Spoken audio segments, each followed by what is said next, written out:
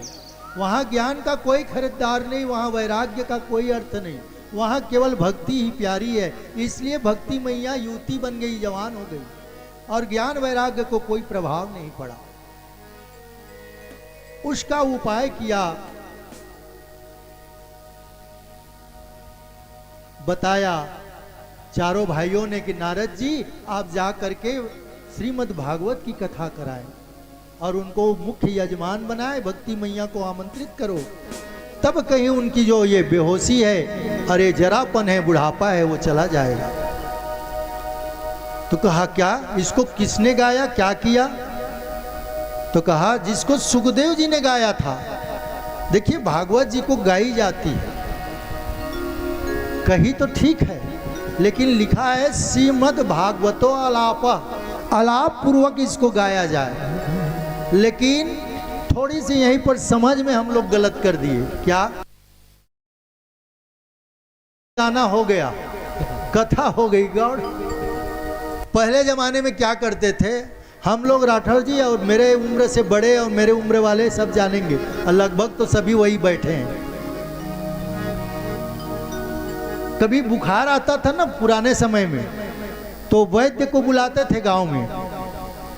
अब वो बोलते थे क्या, इस कुनैन वगैरह मलेरिया का जो दवाई था, इसको खल करके शहद में चटा देना, ये उनका उत्तर होता था। तो शहद क्या, शहद से कोई फायदा नहीं था, फायदा तो दवाई ही करेगा। लेकिन इतनी कड़वी दवाई होती थी कि शहद के साथ मिला करके खा लें तो बच्चे को खाने में सहूलियत हो जाती थी। बस यही कारण था, ये पथ था। लेकिन बताओ किसी को दवाई पीस कर दिया जाए और शहद दे दिया जाए, बेटा तुम इसको मिला के खा लेना, और वो बेटा बड़ा चालाक निकल जाए, शहदे शहद खा जाए, दवाई को छोड़ दे, तो उसको फायदा क्या करेगा, कुछ नहीं करेगा। इसीलिए ये जो कथा थी केवल कही जाए तब आदमी हो सके नींद आ जाए, कहीं समझ ना आ जाए, थोड़ा सा इधर उधर मन भटक जाए, इसलिए गीत का उसमें शहद लगाया गया कि बीच बीच में गीत चलना चाहिए और संगीत तो थोड़ा सा आदमी जागरूक हो जाए। लेकिन अब हुआ क्या, उसका हम लोग मिस यूज करने लग गए। ये शहद का था जैसे दाल में नमक होना चाहिए, लेकिन पूरी दाल ही में नमक हो जाए तो बड़ी मुश्किल है, कौन खाए उसको। तो भागवत जी में संगीत होनी चाहिए। संगीत पंचम शास्त्र है, ये भी सामवेद जहाँ से संगीत निकला है, बुरी चीज नहीं है, होनी चाहिए कथा में। लेकिन संगीते संगीत हो जाए और कथा रह जाए गौड़, तो इसलिए कई लोग बोलते हैं भाई हॉस्पिटल खुल गया, इतना बड़े बड़े डॉक्टर भी हो गए और फायदा नहीं कर रहा है इलाज वहाँ का। तो वही कारण वही है कि दवाई को तुम ले ही नहीं रहे हो, केवल शहद ही शहद रहे हो, तो फायदा होगा कहाँ। हमने वहाँ पर कथा सुनी, सिवनी में अभी 5-7 घर कथा हो गई और किसी को फर्क नहीं पड़ा है, जो जैसा था उसका स्वभाव वैसे ही है। तो कारण क्या है, तो वही है, केवल हम किसी का मन है मनोरंजन में, किसी का मन है और किसी में मूल चीज है उसको हम पकड़ नहीं पा रहे हैं। जरूरी नहीं कि आप सबको पकड़िए, सत्रों में सुनिए बैठ करके, फायदा नहीं होगा, लेकिन सूत्रों को पकड़ लेंगे तो फायदा हो जाएगा। एक सत्र जो है आपका 4 घंटा का चल रहा है, 5 घंटा का कथा का सत्र, फायदा नहीं हुआ, लेकिन कोई व्यक्ति अभी आया और एक सूत्र को पकड़ लिया, उसका जीवन बेड़ा पार हो गया। तो हमें भी चाहिए, अच्छा श्रोता वही है, जागरूक श्रोता वही है जो सत्र को छोड़कर सूत्र को धारण कर ले। और सूत्र का परिभाषा क्या है, अल्पाक्षरों, जो कम शब्दों में हो, कम अक्षरों में हो, विश्वतोमुख हो, जो विश्वास पूर्वक जिसको कही जाए, ये सूत्र है। जैसे मैं आपको अभी पूछ दिया, हम लोग बहुत पहले पढ़ते थे, तो आपको जैसे मैं एक लंबा चीज पूछ बोल दे रहा हूँ कि आपके पिताजी को मैंने 5000 रुपया दिया हूँ 3% की ब्याज से 2 साल के लिए, कितना ब्याज होगा बताओ। अब आदमी निकालेगा 5,000 और उसके बाद 3%, 2 साल तो समझ में नहीं आएगा उसको। लेकिन सूत्र में फिट करो, पढ़े थे हम लोग, साधारण ब्याज बराबर मूलधन गुणित दर गुणित समय बटा 100, उसमें निकाल फट से जमा दो। मूलधन 5,000, 3% 5 और गुणित 3 और उसके बाद समय 2 वर्ष, 2 लगा दो बटा 100 कर दो, 50 दिया 150 दूनी तो 600, ये ब्याज हो जाएगा, तुरंत निकल गया। तो सूत्र में तत्काल मिलता है और फड़क नहीं खाता हो, इसीलिए सूत्र को पकड़िए, सत्रों को जाने दीजिए। तो जिस व्यक्ति ने सूत्र को पकड़ लिया उसका जीवन बेड़ा पार हो जाता है। और कई लोग केवल कथा ही को पकड़ लेते हैं तो उसको कोई फायदा दृष्टि गोचर नहीं होती। इसीलिए मैं बोल रहा हूं कि हम सूत्र हमारा क्या है कि दवाई पीना, क्योंकि हमें स्वस्थ होना है, लेकिन हमने शहद ही शहद खा लिया, दवाई को छोड़ दी, तो बड़ी मुश्किल हो जाती है। कथा में संगीत होना ही चाहिए, लेकिन केवल संगीते को मत पकड़िए, कथा को भी पकड़िए, ये उद्देश्य है। श्रोता वक्ता ज्ञान निधि कथा राम के गुण, किमि समझाऊं मैं जीव जड़, कलिमल ग्रसी तब भीमो। दोनों को ज्ञान निधि होना चाहिए, तब उसमें कथा में आनंद है। जाकर के भक्ति माता को बताया है नारद जी ने कि मैंने बड़े भैया ने भागवत कथा कराने के लिए कहा है। बड़ा कहाँ कथा कराई जाए, क्या बद्रीनारायण में कथा कराएं? तो लोग, नारद जी ने कहा बद्रीनारायण में तो अमलात्मा बिमलात्मा संत लोग ही रहेंगे, सर्वसाधारण के लिए फायदा नहीं होगा। क्यों? इतनी ऊंचाई में कौन आएगा कथा सुनने के लिए? तो कहाँ कराया जाए कथा? तो क्या बिल्कुल यहाँ पर आकर के मध्य प्रांत में कराया जाए? बोले उतनी भी नीचे कौन जाए, इधर के लोग छूट जाएंगे कथा सुनने के लिए। तो कहाँ कराई जाए? हरिद्वार में कथा। ये प्रथम कथा भागवत जी की नारद जी श्रोता बने हैं और सनत सनंदन सनातन सनत कुमार वक्ता बने हैं। भक्ति माता और उनके दोनों पुत्रों को उचित स्थान बैठाया गया है और कथा प्रारंभ हो रही है। क्या मतलब है इसका कि हरिद्वार में ही कथा हो? बड़ी सुंदर बात है, कथा संकेत कर रही है, ध्यान से सुनिएगा। कथा कहां पर होनी चाहिए इसका चयन होना चाहिए। यदि बहुत ऊपर कथा हो तो भी समझ में नहीं आती, और बहुत नीचे कथा में हो तो भी कथा समझ नहीं आती। कथा को बीच में होनी चाहिए। मतलब कथा यदि ऐसी हो कि बड़ा गुड़ ही बात हो, रहस्य की भी बात हो, तो सर्वसाधारण आदमी के पल्ले में नहीं पड़ता नहीं महाराज जी क्या बता रहे हैं, हमारी तो कोई समझ ही नहीं आ रहा। तो इतना ऊंचा भी मत उड़ जाओ कि नीचे लोगों को कथा समझ ही ना आए, लेकिन इतने नीचे में भी हल्कापन में मत जाओ कथा को केवल नीचे लोगों के लिए रह जाए और सार छूट जाए। इसलिए बीच में होना चाहिए। हरिद्वार बीच है, बद्रीनारायण वहीं से प्रारंभ शुरू होता है, जो गए हो जानते हैं, वो हरि के द्वार हैं जहाँ से प्रवेश मिलता है लोगों को। इसलिए हरिद्वार में कथा प्रारंभ हुई है। इसलिए कथा को बीच में होनी चाहिए, बहुत ऊपर ना उड़ जाए और बहुत नीचे सर्वसाधारण का समझ ना आए ऐसी भी कथा ना हो, और बुद्धिमानों के लिए कोई खुराक ना मिले ऐसे लिए भी कथा ना हो। कथा कैसी होना चाहिए? तो मेरे गोस्वामी जी लिखते हैं, बुध विश्राम सकल जन रंजनी, राम कथा कलुष विभंजनी। बुध विश्राम सकल जन रंजनी, राम कथा कलुष विभंजनी। कैसी कथा हो?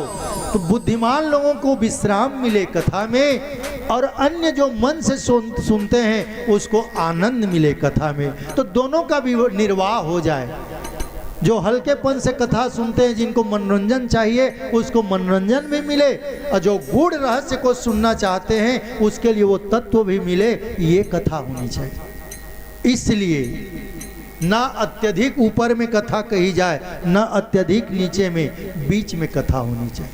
अब मैं तो समझता हूँ कि ये प्रांगण भी हुई है, न ये गांव के अत्यधिक बाहर में है, न गांव के उस छोर में है। मैं समझता हूँ ये गांव के मध्य में, ये बीच में कथा हो रही है। ये है बिल्कुल उस छोर अलग, उस छोर अलग, बीच में है। कहीं से भी आओ, बीच में आओ, सबको यही हरिद्वार है। यहाँ कथा हो रही और कथा प्रारंभ हुई।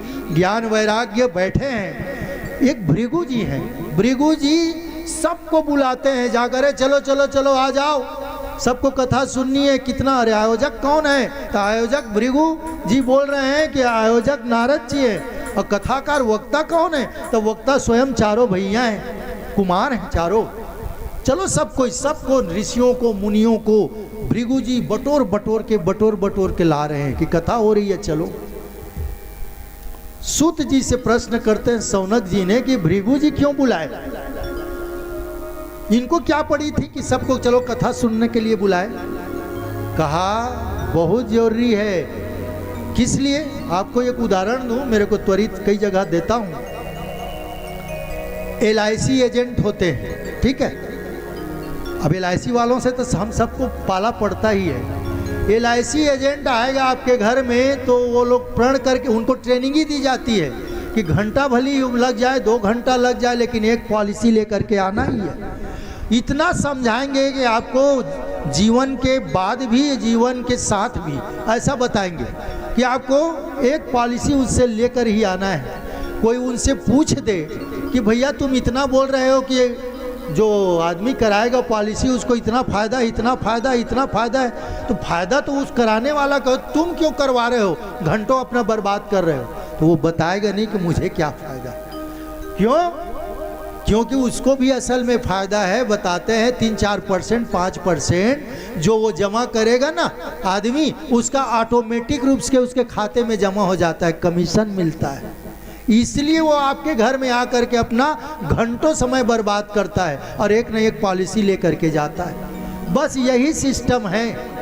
भृगु जी जानते हैं कि किसी को भी मेरे कहने से कथा सुनने के लिए जो आएगा, वो जितना पुण्य कथा सुनने में कमाएगा उसका 10% मेरे खाते में आ ही जाएगा। इसलिए हाथ जोड़ से आपसे प्रार्थना, आप कथा सुनने आओ किसी भी दिशा से, तो अपने अगल बगल वाले को, एक 2 जने को ले आओ।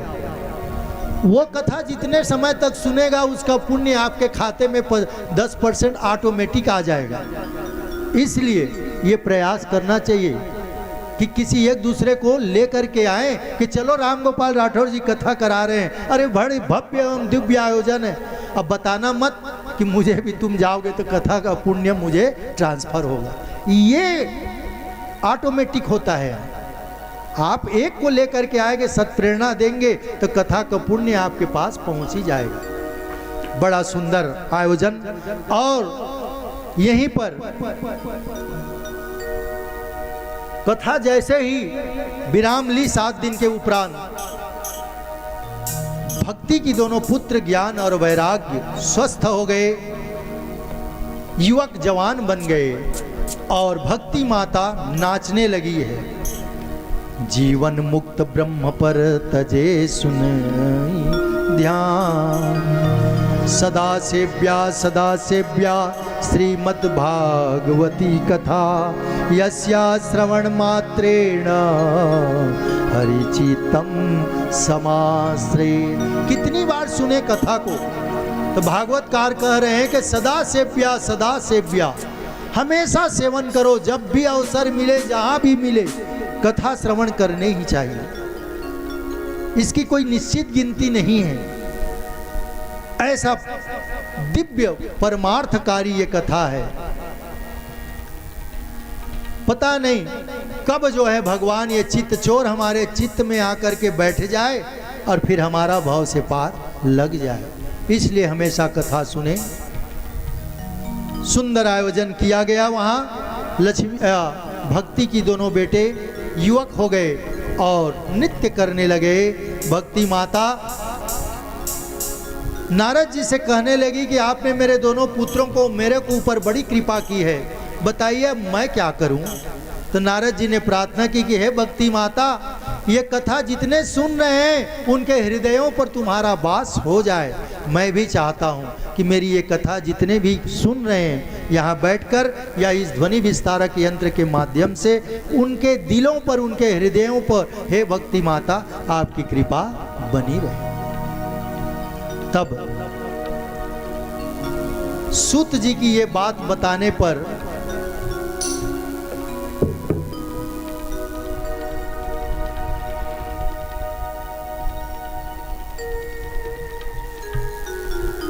सूत जी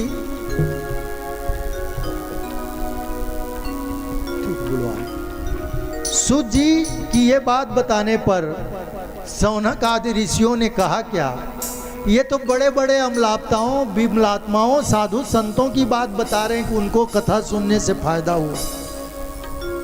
हम कैसे माने कि हम सर्व जनों के लिए कथा भी उतनी फायदा और श्रेष्ठकर होगी।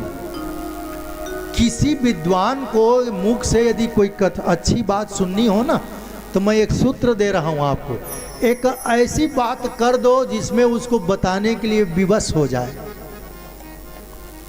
आप कोई चौपाई कह दो कि महाराज जी ये समझ नहीं आता, ऐसा कैसा गोस्वामी जी ने लिखा है, अब वो जानकार होगा वो बताएगा और वहीं से कथा प्रारंभ हो गई आपकी, चाहे जहां बैठे हो। मैं देखता हूं यहाँ सिंघिया के पास तालाब में बहुत लोग बैठे हैं, कोई ऐसा है जो ऐसा पूछ दे तो देखिए जो जानने वाला है कथा बताएगा। वो विक्रम बेताल एक सीरियल आती थी, उसमें वो बेताल उसके पीठ में लदा रहता था और ऐसा प्रश्न करता था कि राजन ऐसे में ऐसे हुआ, तू जानता है सही न्याय कर, नहीं करेगा तो तेरा सिर फट जाएगा, और सही बताएगा तो मैं यहाँ से चला जाऊँगा। अब बेचारा राजन तो सत्यवादी है, बोलना ही पड़ा उसको। ऐसी यदि कोई ज्ञानी सत्पुरुष है, सज्जन है, जो ज्ञान कथा का जानकार है, उसके पास जाकर के हल्का सा कोई चौपाई बोल दो ना और समझ नहीं आया, आप थोड़ा सा विस्तार तो करिए। तद विधि प्रणिपाते न परिप्रस्थे न चसेवया, गीता जी बोल रही है। यदि आपको कोई जानकारी लेना हो तो तद विधि प्रणिपाते न, थोड़ा सा नम्रता से ऐसे पूछो ना, वो जानकार तो बताएगा ही बताएगा। तो सूत जी को कहा कि ऐसा कोई है कि कलयुग में या घोर पापी को भी कोई फायदा हुआ हो? हम कैसे मान लें कि ये भागवत कथा पापियों को भी उद्धार करती है? तब फिर उसने सुंदर सा धुंधकारी वाला जो गोकर्णोपाख्यान है उसको बताया।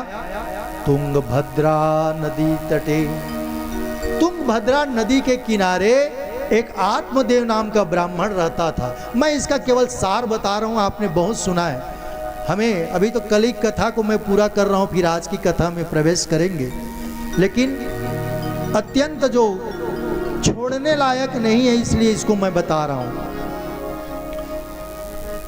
तुंगभद्रा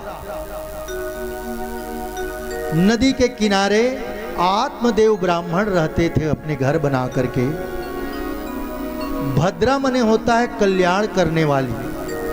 भद्रा का संस्कृत में हिंदी में अर्थ होता है जो हमेशा कल्याण करे, और तुंग मने सर्वोच्च कल्याण, बड़ा कल्याण करे, इसलिए नदी का नाम ही कल्याण करने वाली है। अब वहां पर रहता कौन है? आत्मदेव ब्राह्मण, जो अपने आत्मा को ही देव परमात्मा बना ले। हम सबके शरीर में भगवान हृदयस्थ हैं, लेकिन हमें जानकारी नहीं है, या तो जानते भी हैं तो उसकी अवहेलना करते हैं। अस प्रभु हृदय अछत विकारी, असकल लोक मनि दीन दुखारे। अस प्रभु हृदय अछत विकारी, हमारे हृदय में प्रभु भगवान वास करते हैं, लेकिन सब कोई दीन दुखारी है। ऐसा क्यों? क्योंकि हमें उसके वास का करते हैं इसका ज्ञान नहीं है, और यदि ज्ञान है तो मानते नहीं है। यदि तुम्हारा परमात्मा, हमारा परमात्मा हृदय के अंदर है, ऐसा हमें जानकारी सही सही में हो जाए तो व्यक्ति कोई गलत काम करेगा नहीं। क्यों? क्योंकि ये अंदर बैठा हुआ पुरुष जो है देख रहा है, तो बताओ कोई गलत करेगा कैसे?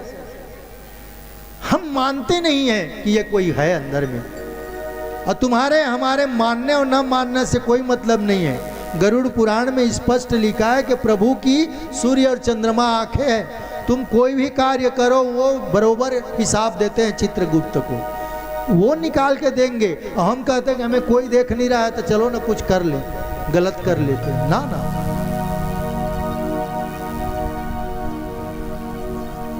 इसलिए भगवान हृदय में वास करते हैं।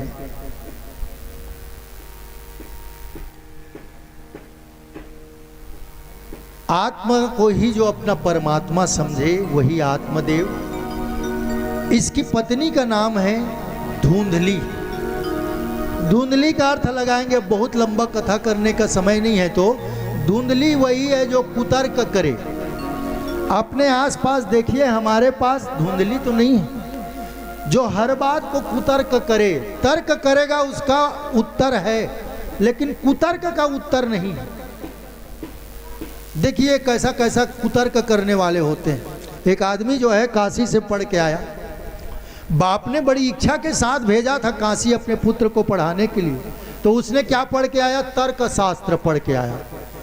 आप कुछ भी कहो, आप कहो ये माला है, तो वो बोलेगा मैं क्यों मानूं माला, इसका कारण बताओ, यही माला है। अब ऐसा का क्या आप उत्तर दोगे? तो वो लड़का पढ़ के आया। अब मम्मी का स्वभाव है, बेटा बहुत दूर से पढ़ के आया है, तो मम्मी ने उसके स्वागत के लिए लड्डू रखी थी घर में कि बेटा आएगा, भूख होते हुए आया है, 2 लड्डू दूं, वो खाएगा और थोड़ा सा उसके बाद वार्तालाप करेंगे हम। बेटा आया, मम्मी प्रणाम, पिताजी प्रणाम। ठीक है बेटा, एक काम करो, हाथ मुंह धो लो, 2 लड्डू का खा लो। कहा माता मैं ऐसी नहीं खाता, मैं पढ़ के आया हूँ वहाँ से, काशी से, और वो भी तर्क शास्त्र पढ़ा हूँ। बोले तो तुम ये बताओ, ये 2 लड्डू बोल रही हो ना, तुम सिद्ध करो कि ये 2 ही लड्डू हैं। माँ ने कहा बेटा मैं सरल हृदय की हूँ, ज़्यादा पढ़ी लिखी नहीं हूँ, मेरे नज़र में ये 2 लड्डू दिख रहा है इसलिए 2 है। बोले मैं कैसे मानूं, तुम सिद्ध करोगे तभी 2 लड्डू मानूंगा मैं, पहले सिद्ध कर, मेरा पढ़ाई का चमत्कार देखो। अरे भैया तुम कितना भी बड़े बन जाओ, प्रधानमंत्री भी अपनी माँ की चरण पकड़ता है, उससे सामने बेटा हमेशा छोटा होता है। कलेक्टर भी कलेक्टर नहीं, अपने माँ बाप के सामने वही गुड्डू है, वही पप्पू है। ये बोल रहा है कि मैं कैसे मानूं, सिद्ध करो तब मैं मानूं। कहा मुझे तो सिद्ध करने नहीं आता, ये दिख रहा है 1 लड्डू और 2 लड्डू है, गिन के बताओ। अब उतने में उसके पिताजी जो बाहर दूर में बैठे थे वो भी नज़दीक आ गए कि ये बेटा पढ़ा क्या है, मैं भी तो देखूं। और पिताजी नज़दीक आकर के बैठ गए और इनकी गिनती शुरू हुई। कहा बोलो माता जी गिनो। कहा बेटा 1 लड्डू, ये है 1 लड्डू, हाँ 1 और ये 2। तो वो बेटा ने कहा अभी आपने बोली है कि 1 और 2 और 2 1, 3 गणित के सिद्धांत के हिसाब से 2 और 1 जहाँ मिले वो 3 हो जाता है। कहा नहीं बेटा मेरे नज़र में तो 2 ही है, फिर से गिनो। कहा माँ बोली 1, बोले हाँ बराबर, और 2, कहा 2 और 1 3। कहा मैं गणित समझती नहीं बेटा, लेकिन मैं तो देख रही हूँ तो 2 ही दिख रहे हूँ। कहा माँ सिद्ध करो तो मैं मानूं। अब उसके पिताजी आ गए कि बेटा तेरी माँ जानती नहीं, ये पढ़ाई वढ़ाई नहीं की, ये बेचारी, मुझे समझ में आ गया कि लड्डू तो 3 ही है। बोले अच्छा, क्योंकि बाप भी तो उसी का था ना, उसी का बेटा है वो। कहा मुझे समझ में आ गया कि लड्डू 3 है। अब बेचारी मम्मी थोड़ी सी परेशान हो गई कि मुझे दिखाई क्यों नहीं दे रहा। एक काम करते हैं बेटा। बोले क्या? ये जो 3 लड्डू दिखाई दे रहा है तुम्हारे हिसाब से? बोले हाँ, 1 लड्डू तेरी मम्मी खा ले और 1 लड्डू को मैं खा लेता हूँ, और जो तीसरा दिखाई दे रहा है तू खा ले। अब बताओ कुछ मिलेगा? रहेगा लड्डू 3 तब तो रहेगा। बिल्कुल कुतर्क के साथ ऐसे में मिला क्या उसको? लड्डू मेरे भाई बहन 2 ही है। शब्दों को इधर उधर करोगे तो शब्द के उधर इधर करने से परमात्मा नहीं रिश्ता, परमात्मा तो आपके भाव से रिश्ता है। इसलिए ये कुतर्क करने वाली बुद्धि ही धुंधली है। हर बात में जो निगेटिव सोचे, हर बात में नकारात्मक बात सोचे। अब आप नौकरी के लिए, आप ड्यूटी के लिए निकलो, कहे कि नहीं थोड़ा सा बाद जाना, एक्सीडेंट हो जाएगा। बताओ, ऐसे नकारात्मक विचार वाली ही धुंधली है। और इनका बेटा होता है, 2 बेटे, एक गोकर्ण और एक का नाम था इनका जो बेटा हुआ है, जो अपवित्र हाथों से भोजन करता था, इसका नाम था धुंधकारी। इसका पुत्र नहीं था, बड़ा दुखी था आत्मदेव, आत्महत्या करनी चाहिए। उसी समय कोई संत आता है, कहता है कि आत्महत्या करने से बड़ा पाप कोई नहीं है। ये संत का चरण पकड़ लेता है, आपका दर्शन हो गया तो मेरी मनोकामना पूर्ण होनी चाहिए, नहीं तो मैं आपके सामने ही मरूंगा। संत बोला जी मुसीबत में फंस गया। बोला कि ये फल ले जा, अपनी पत्नी को खिलाना और तुम्हारे यहाँ तुम्हारी मनोकामना पूर्ण होगी।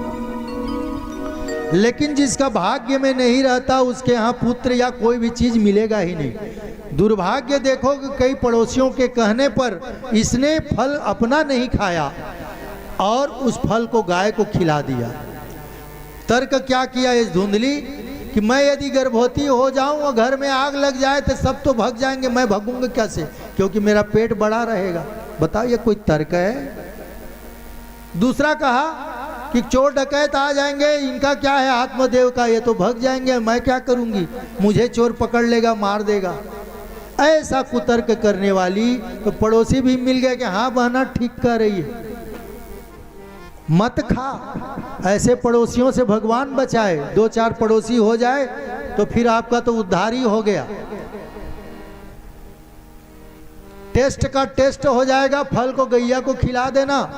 और उतने में इसकी छोटी बहन आ गई, वो गर्भवती थी, इनके यहाँ पुत्र पुत्री कोई नहीं थे, तो उसकी नजर संपत्ति पर थी छोटी बहन का। बताओ, साली ने कहा कि जीजा जी को पता नहीं, हो तो संत आदमी है, मैं अपने बच्चे को दे दूंगी, तुम अपना बता देना, दोनों का काम हो गया। साली का कहना था कि संपत्ति मेरा ही बेटा पाएगा, आनंद से मनाएंगे। सबका काम हो गया, गैया को फल खिला दिया गया। समय आने पर धुंधकारी पहले पैदा होता है और फिर बाद में गैया का भी लड़का होता है। धुंधकारी का नामकरण धुंधली ने रखा और गैया का पुत्र जो हुआ उसका नामकरण आत्मदेव जी ने गोकर्ण रखा। गोकर्ण, गो माने जिसकी गैया के समान कान हो। मतलब क्या है इसका, मैं थोड़ा सा गंभीरता पूर्वक आपको उसका अर्थ बता रहा हूँ। कथा तो आपको सब मालूम है, इसलिए मैं जल्दी ले जा रहा हूँ। जिसको हमें समझनी चाहिए उसको समझें। गो मतलब गैया। गो का अनेक अर्थ है संस्कृत वांग्मय में।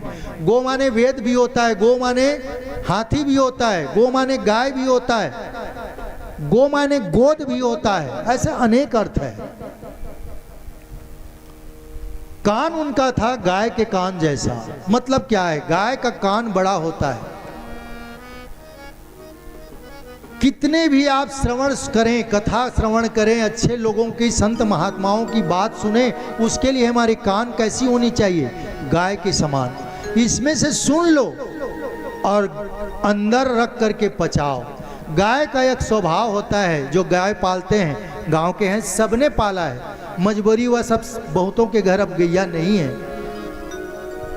लेकिन फिर भी हम गाय को जानते हैं, पहचानते हैं, पाले हैं, इसलिए उसके स्वभाव को जानते हैं। गाय का एक स्वभाव है कि वह खाएगी, बहुत सारा चारा चर लेगी और घर में आकर के जुगाली करती है, चबुलाती है मुंह को। चबुलाना मतलब क्या है, यही पचाना है।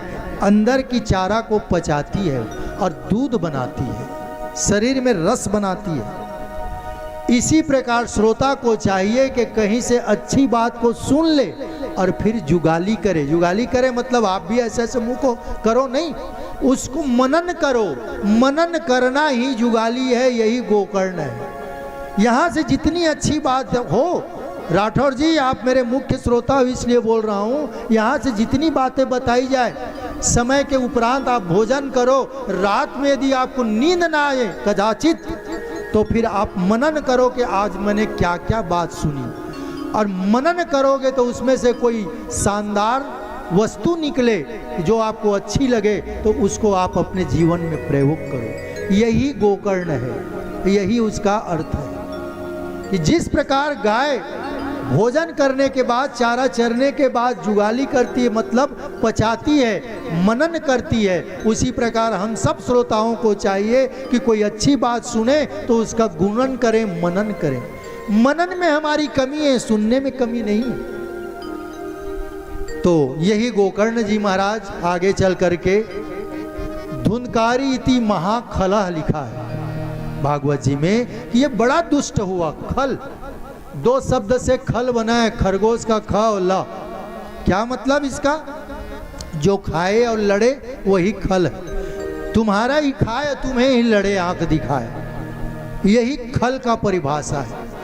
और गोकर्णो महाज्ञानी, गोकर्ण महाराज महाज्ञानी होते हैं। ये 5 वेश्याओं का संगति कर लिया। कौन सा वेश्या है? गणिका जिसको कहा गया। हम सब की यही गति होती है। रूप, रस, गंध, स्वाद और स्पर्श, यही हमें 5 जो चीज है गणिका, ये हमें अधोगति की ओर ले जाती है। हमारा पूरा जीवन शुरू से सुबह से लेकर अंतिम सोने तक हम इन्हीं 5 तन्मात्राओं के अधीन रहते हैं। दुनिया में ऐसा कोई जीव नहीं है, खास करके प्राणी मनुष्य जो है, इन 5 चीजों के अधीन ना हो।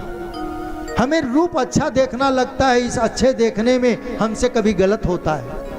अच्छा स्वाद के इस जीभ के चक्कर में आदमी बीमार पड़ता है। कोई बहुत ज्यादा खा लिया तो रूप हो गया, रस हो गया, स्वाद हो गया, गंध। हमें अच्छी अच्छी सुगंधित चीज चाहिए और अच्छी अच्छी स्पर्श करने को मिले हमारा हाथ को, ये त्वचा है। Good to touch, good to see, good to से टेस्ट, ये किसको नहीं चाहिए? और यही 5 का अतिरेक हमें रोगग्रस्त बनाता है। सम्यक रूप से हम इसका आहार करें, इसका प्रयोग करें तो हम स्वस्थ रहेंगे। लेकिन किसी भी चीज का अतिरेक जो है, अति सर्वत्र वर्जय, किसी चीज का अतिरेक हमें फिर मुसीबत में डाल देता है। इसलिए 5 तन्मात्राएं रूप, रस, गंध, स्वाद और स्पर्श, इसका हमें समग्र रूप से ज्ञान हो करके मात्रात्मक रूप से प्रयोग करनी चाहिए। और इसका जिसने अतिरेक किया उसकी गति धुंधकारी जैसे हो गई। ये कोई गणिका नहीं है कि कोई वेश्याओं का ये संगत किया। इन्हीं लोगों का, इन 5 चीजों का अत्यधिक मात्रा में उपयोग किया, इसलिए इसका रोगग्रस्त हो गया और ये मर गया। जिसको भागवत जी की भाषा कथा में बताई गई है कि गणिकाओं की संगत करके एक दिन गणिका ने कहा कि तुम पैसा लाओ। ये राजा के यहाँ चोरी करने लग गया और जब चोरी करके आया तो गणिकाओं ने सोचा आज ये राजा के यहाँ चोरी किया है, कल पकड़ा जाएगा, हमारा भी नाम ले लेगा, हम भी मुसीबत में फंस जाएंगे। इसलिए रात को एक दिन उसको जहर दे करके मार करके उसी घर में उसको गड़ा देते हैं। बस यही है, जो रूप, रस, गंध, स्वाद और स्पर्श का अतिरेक करता है, एक दिन उसका भी शरीर यहाँ से चला जाता है, प्रयाण हो जाता है। इसलिए हम सबको सचेत रहें। कथा सुनना है तो, और सुन रहे हैं तो हमारा ज़्यादा कर्तव्य है कि इनका सम्यक मात्रात्मक उपयोग करें, अति से बचें। यही गणिका है। तो धुंधकारी मारा गया, उसकी माँ को स्वयं मार चुका था, पिताजी चले गए थे।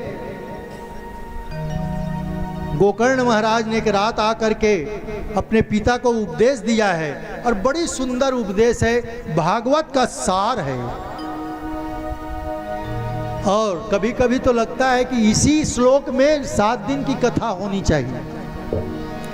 देहे अस्थि मांस रुधिरे, आप भी ध्यान से सुनिएगा श्लोक को। देहे अस्थि मांस रुधिरे मति त्यज्यं। हे पिताजी, गोकर्ण अपने पिताजी को समझा रहे हैं, ये गोकर्ण गीता है। देह, अस्थि, मांस और रुधिर को आप त्याग कीजिए। इतना ही शरीर नहीं है, हम भी इन्हीं चीजों में पड़े हुए हैं और दुख का कारण हमारा यही बनता है कि ये शरीर किससे है? अस्थि से, मांस से, रक्त से, अज्जा से, वीर्य से, इतना ही बना हुआ है और इसी को हम प्रेम किए जा रहे हैं। अंत में एक दिन ये छूट जाना है। कल ही मैंने बताया ना, साथ कोई नहीं जाएगा।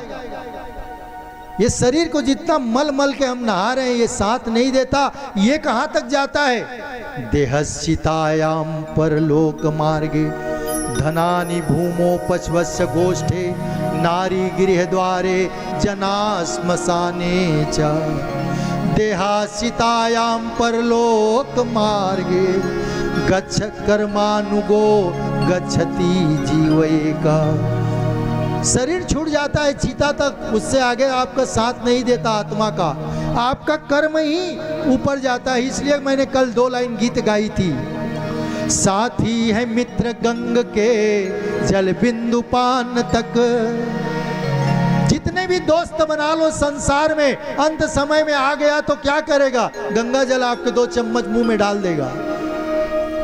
और जिस नारी को या जो नारी अपने पुरुष को प्रेम इतना कर रही है, तो वो पुरुष भी यदि नारी मर रही है तो गंगा जल, या पुरुष मर गया तो नारी का अधिकार है कि दरवाजे पर आकर आरती कर लेगी, उससे आगे एक कदम भी वो नहीं बढ़ती हो। ये हमारा सनातनी परंपरा है। तो साथी है मित्र गंग के जल बिंदु पान तक, अर्धांगनी बढ़ेगी केवल मकान तक। परिवार के सब लोग चलेंगे इस मसान तक। अब बेटा भी हक निभाएगा तो अग्निदान तक। तो क्या करें? इससे तो आगे भजन ही है साथी, हरि के भजन बिन अकेला रहेगा। इससे तो आगे भजन ही है साथी, हरि के भजन बिन अकेला रहेगा।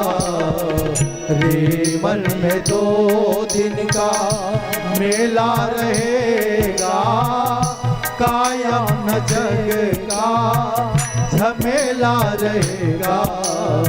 रे मन में 2 दिन का। हे पिताजी, ये शरीर का मोह को तुम छोड़ दो, बहुत बड़ी बात है। सारा सर्वस्व इस श्लोक पर आपने उछावर कर दो।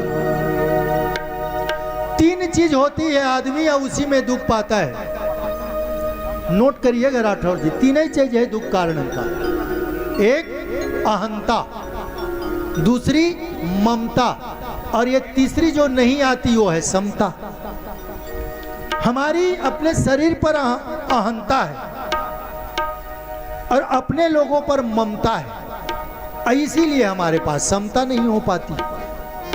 जो व्यक्ति अपने को ही सर्वश्रेष्ठ समझता है उसके पास ममता नहीं होती। मैं ही सब कुछ हूं, तो फिर वो दूसरे को प्यार नहीं करेगा वो। और जो दूसरे पर ममता लुटाता है वो समता नहीं ला सकता, क्योंकि मैं और मोर तोर तय माया अजही बस किन्ने जीव निकाया। यही माया है। एक चीज कहूं आप लोगों को, ध्यान दीजिएगा। भगवान की ये दोनों पत्नी है। माया भी भगवान की पत्नी है और भक्ति भी भगवान की पत्नी है। भगवान हमें खुली छूट देते हैं, ये दोनों मेरी पत्नी है, तू जिसे चाहे तू भज ले। यदि ध्यान दीजिएगा, यदि तू माया को संसार में नाचना चाहता है तो तू माया को भज। शब्दों पर ध्यान दीजिए।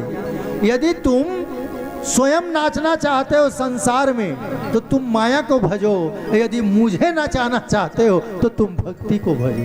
अब हमारी चॉइस है कि हमें माया चाहिए कि भक्ति चाहिए। शेष गणेश महेश दिनेश सुरेश हुजाई निरंतर ध्यावे। शेष गणेश महेश दिनेश सुरेश हुजाई निरंतर ध्यावे। जाहि अनंत अखंड अनादि अभेदय छेद सुवेद बतावे। नारद से सुख व्यास रचे, नारद से सुख व्यास रचे। पथिहारी पुनी कोई पार न पावे। ताही हरि छोहरिया कचिया भर छाते पे नाच नचावे। ताही हरि छोहरिया कचिया भर छाते पे नाच नचावे। मेरे बाल कृष्ण गोविंद नंद के आंगन में नाच रहे हैं, गोपियों के आंगन में नाच रहे हैं। लाला तेरे को मैं मक्खन दूंगी, तू एक बार ठुमका लगा ना। अब बताओ, आप सोचो तो, क्या भगवान के पास कोई जिसके यहाँ 5 लाख गाय, पद्मगंधा गाय है जिसकी मेरे ठाकुर मक्खन खाते थे, उसके यहाँ कोई दही छाछ की कमी थी? नहीं, केवल भक्ति के कारण गोपियां कहती और भगवान तात ही करके नाचने लग जाते थे। इसलिए माया भी और भक्ति भी, भक्ति का हम आश्रय लेंगे तो गोविंद हमारे आंगन में नाचेंगे, और माया का आश्रय लेंगे तो हम जगत में हम नाचते डोलते फिरते रहेंगे। तो देह अस्थि, इस अहंता को छोड़िए पिताजी। अहंता कहाँ रहती है? तो बुद्धि में अहंता रहती है कि मैं ही सर्वश्रेष्ठ हूं। बिल्कुल जायज है आप कहिएगा कि मैं सर्वश्रेष्ठ हूं, ये स्वाभिमान है, लेकिन मैं ही सही हूं ये आपका अभिमान है। हल्का सा रेखा एक पतली धागा का अभिमान, स्वाभिमान और अभिमान में। कई लोग बोलते हैं मेरा ही बात सही है। अब बहुत झगड़ा फंस जाता है इसी में।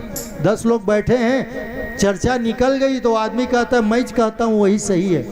अरे भैया, वहाँ पर होनी चाहिए कि मैं भी निवेदन करूँ कि ऐसा हो सकता है, तो आप कहो ठीक है आपकी भी बात सही है, लेकिन हो सकता है इस ढंग से इसको भी माना जा सकता है, झगड़ा खत्म हो जाएगा। लेकिन कई लोग इतना जिद्दी होते हैं, यही अभिमानी का स्वभाव है। दूसरी चीज कहा है, जाया सुतादिषु सदा ममताम विमोचया। गोकर्णोपाख्यान का ये दूसरा लाइन है श्लोक का। जाया सुतादिषु, अपनी पत्नी में और बेटों में, अन्य परिवारजनों में अत्यधिक राग आपका होगा तो फिर आप दुख पाओगे। मैं ये नहीं कहता कि वैरागी धारण करके आप जंगल निकल जाओ, ना ना, गलत अर्थ मत लीजिएगा। आप आपके डबल मंजिल के जिस कमरे में एसी लगाए हैं, full pant shirt tie coat पहन कर वे घर में भी आप बैरागी हो सकते हैं। कितनी छूट दी जा रही है, जरूरी नहीं कि आप जंगल में निकल जाओ। एक टाई पैंट पहना हुआ व्यक्ति अपने शानदार घर में भी वैरागी जीवन जी सकता है। शर्त केवल एक है और वो यही है, अत्यंत ज्यादा आप रागी मत बने। हो गया तो एक सामान्य घटना की तरह अपने घर के हर कार्य को ले। जिस दिन आप लपटाते जाएंगे तो आप मोह में फंसते जाएंगे। फिर ये मोह अति कठिन चीज है, बड़ी मुश्किल में छूटती है। मोह को भगाने के लिए मेरे कृष्ण को 18 अध्याय गीता 700 श्लोक कहना पड़ा है। तब कहीं 18 अध्याय में अर्जुन ने कहा नष्टो मोहा स्मृति लब्धा तत्प्रसादान तमुच्यता। इतनी आसान नहीं है मोह को भगना। रावण का 1 लाख बेटा, 1.25 लाख नाती, और उसके घर में दिया जलाने वाला कोई न रह गया। क्यों? ये केवल रावण के कारण। ये साक्षात मोह का अवतार था रावण। इसलिए कभी आप पढ़ेंगे विनय पत्रिका, उसमें रावण के बारे में कहा गया है, मोह दशमौली तत्भाता अहंकार पाका विरजित काम विश्रामहारी। एक सूत्र है, एक सिस्टम है कि अहंकार, मोह ही रावण है, उसका भाई अहंकार मतलब वही कुंभकर्ण है, और उसका बेटा और कोई नहीं मेघनाथ काम है। ये तीनों के तीनों वहीं उपस्थित है। सब कोई मर जाता है तब अंतिम में मोह मरता है। ऐसा मोह का प्रभाव है। इसलिए हे पिताजी, इन पत्नी में, बेटों में, अन्य परिजनों में मोह का त्याग करो, क्रमशः धीरे धीरे कम करो। पश्यानिशम जगदितम क्षणभंगम तिष्ठम। हर हमेशा इस संसार को क्षणभंगुर समझो। पता नहीं कब किसका बुलावा आ जाए ऊपर वाले के पास, हमारा सारा के सारा मनोकामना रह जाए। इसलिए संसार को ब्रह्म सत्यम जगत मिथ्या, इसलिए शंकराचार्य जी ने कहा है ये ब्रह्म ही सत्य है, ये संसार जो है मिथ्या है। इसमें ज्यादा लपटाओ मत। क्षण भंगुर जीवन की कलियां कल प्रातः जाने खिली न खिली, मलयाचल की सुच शीतल गंध सुगंध समीर चली न चली। कलिकाल कुठार लिए फिरता तन नम्र है, चोट झिली न झिली, रट ले हरि नाम हरि रसना, फिर अंत समय होंठ हिली न हिली। क्या भरोसा है इस जिंदगी का, क्या भरोसा है इसी जिंदगी का, जय हो। साथ देती नहीं ये किसी का, क्या भरोसा है इसी जिंदगी का, साथ देती नहीं ये किसी का। क्या भरोसा है इस जिंदगी का, साथ देती नहीं ये किसी का। सांस रुक जाएगी चलते चलते, सांस रुक जाएगी चलते चलते। जय हो। सांस रुक जाएगी चलते चलते, सांस रुक जाएगी चलते चलते। समा बुझ जाएगी जलते जलते, समा बुझ जाएगी जलते जलते। दम निकल जाएगा, दम निकल जाएगा, दम निकल जाएगा, दम निकल जाएगा, दम निकल जाएगा, दम निकल जाएगा, दम निकल जाएगा।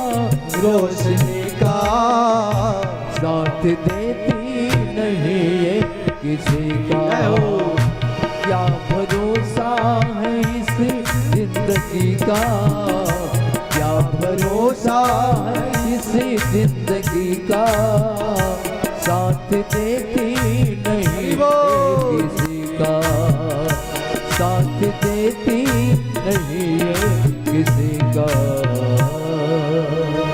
प्रेम से बोलिए बाल कृष्ण लाल की जय। पिताजी कोई भरोसा नहीं है जिंदगी का, इसलिए सबको त्याग करके करूं क्या, तो कहा भजन करो पिताजी। ये सारा संसार जो है मिथ्या है, इसलिए तू भजन करो।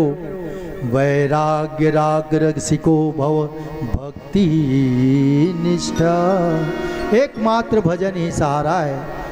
ये सब वचन को सुना आत्मदेव जी रातों के चले गए। धुंधली मारी गई बेटे के द्वारा, स्वयं मारा जाता है। जैसे ही गोकर्ण महाराज सुने कि मेरा भाई मारा गया, गया में श्राद्ध कर लिए और रात को बहुत दिनों बाद अपने घर को आते हैं। रात को जब सोने को होते हैं तो अजीब अजीब आवाजें आती हैं, भैंसों की डकारने की आवाज, डरावनी आवाज। तब गोकर्ण जी ने कहा, जल लेकर के, तपोनिष्ठ थे गोकर्ण महाराज, ऐसा कौन है जो सामने आना नहीं चाह रहा है, और ये अजीब आवाज कौन निकाल रहा है।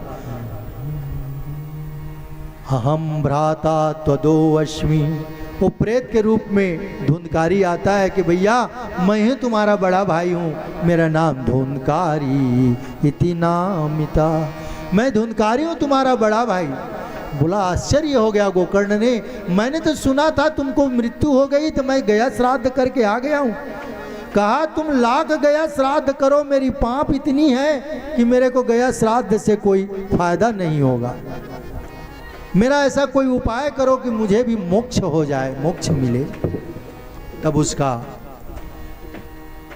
गोकर्ण जी ने कहा सुबह हो जाने दीजिए, मैं भगवान सूर्य नारायण से पूछूंगा कि इसका उपाय क्या है। और सुबह हुई, संध्या किया और जल लेकर के सूर्य भगवान को उनसे पूछा कि मैं कैसे मेरे भाई को मैं मोक्ष दिलाऊं। तो उन्होंने कहा कि श्रीमद् भागवतो लाभ, श्रीमद् भागवत कथा का तुम जाप पाठ करो और उसको अभिमंत्रित आमंत्रित करो, तभी तुम्हारा भाई का मोक्ष होगा। फिर सुंदर कथा का आयोजन किया गया है। भाई को पुकारा गया। धुंधकारी ने कहा कि मैं तो वायु रूप में हूँ, स्थायी मेरा शरीर नहीं है, मैं रुक नहीं पा रहा हूँ। अंत में देखता है एक 7 गांठ का बांस रहता है, उसी के पोरे पर जहाँ पर हवा रहती है उसी बीच में घुसा। तेज हवा उसको कुछ नहीं बिगाड़ पाया, उसकी गांठ में घुस गया और प्रथम दिन का कथा सुना है। जैसे ही प्रथम दिन का कथा समाप्त हुआ, विराम लिया, एक गांठ टूटा, दूसरे दिन, दूसरे, तीसरे, चौथा, पांचवा, ऐसे 7 दिन का कथा जब समाप्त हुआ है, धुंधकारी को मोक्ष हुई। वैकुंठ से भगवान का पार्षद विमान लेके आए और धुंधकारी को लेकर के चले गए। आश्चर्य हुआ, एक विमान तो गोकर्ण जी के लिए था, एक विमान में तो धुंधकारी चला गया। गोकर्ण जी महाज्ञानी और संत थे, उन्होंने कहा ये तो गलत है, कथा तो सबने सुनी थी, एक ही का क्यों ऐसा उसका मोक्ष हुआ, पुण्य तो हम सबने ली है। तो कहा सुनने का भेद होता है, इसलिए सबको बराबर लाभ नहीं होता। पता नहीं कौन किस मन से सुन रहा है।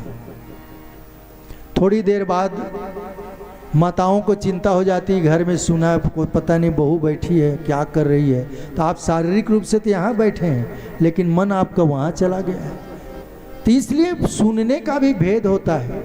एक व्यक्ति आता, रोज कथा महाराज जी बैठते ऐसी, बड़ा सा माला लाता, आपको लोगों के लिए बता रहा हूँ, बड़ा सा माला लाता, पहनाता, एक भगवान में एक माला वक्ता को, व्यास जी को, और जैसे ही ऐसे सामने में बैठता, बिल्कुल व्यास जी के सामने में। व्यास जी मंगलाचरण करने के बाद हम लोगों की आदत होती है कि एक समय की बात ऐसे बोलते, और वो उठ के चला जाता।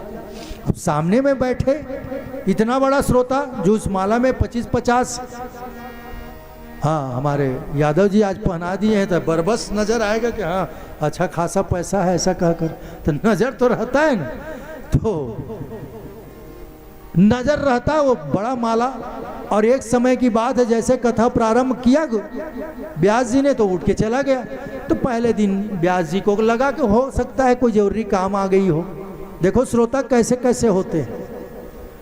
दूसरे दिन बड़ा माला लेके आया, आज तो 50 का था, उस दिन उस समय 1000 की नोट चलती थी, 1000 का नोट, कई 100 नोट गुथा था, और व्यास जी को पहनाया।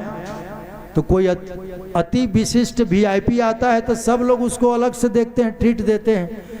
तो व्यास जी ने भी देखा, बाप रे इतना इतना नोट का माला है, अरे बैठो बैठो बड़ी बहुत। और वो मंगलाचरण करने के बाद कहा कि मेरे श्रोताओं 2 बातों को याद रखना। वो फिर सामने में बैठा तो उठ के चला गया। आप तो परेशान हो गए। व्यास जी ने कहा भाई ये क्या बात है, पहले दिन भी चला गया तो मान लो संयोग होगा, ये दूसरा दिन भी चला गया तो ये प्रयोग क्या कर रहा है।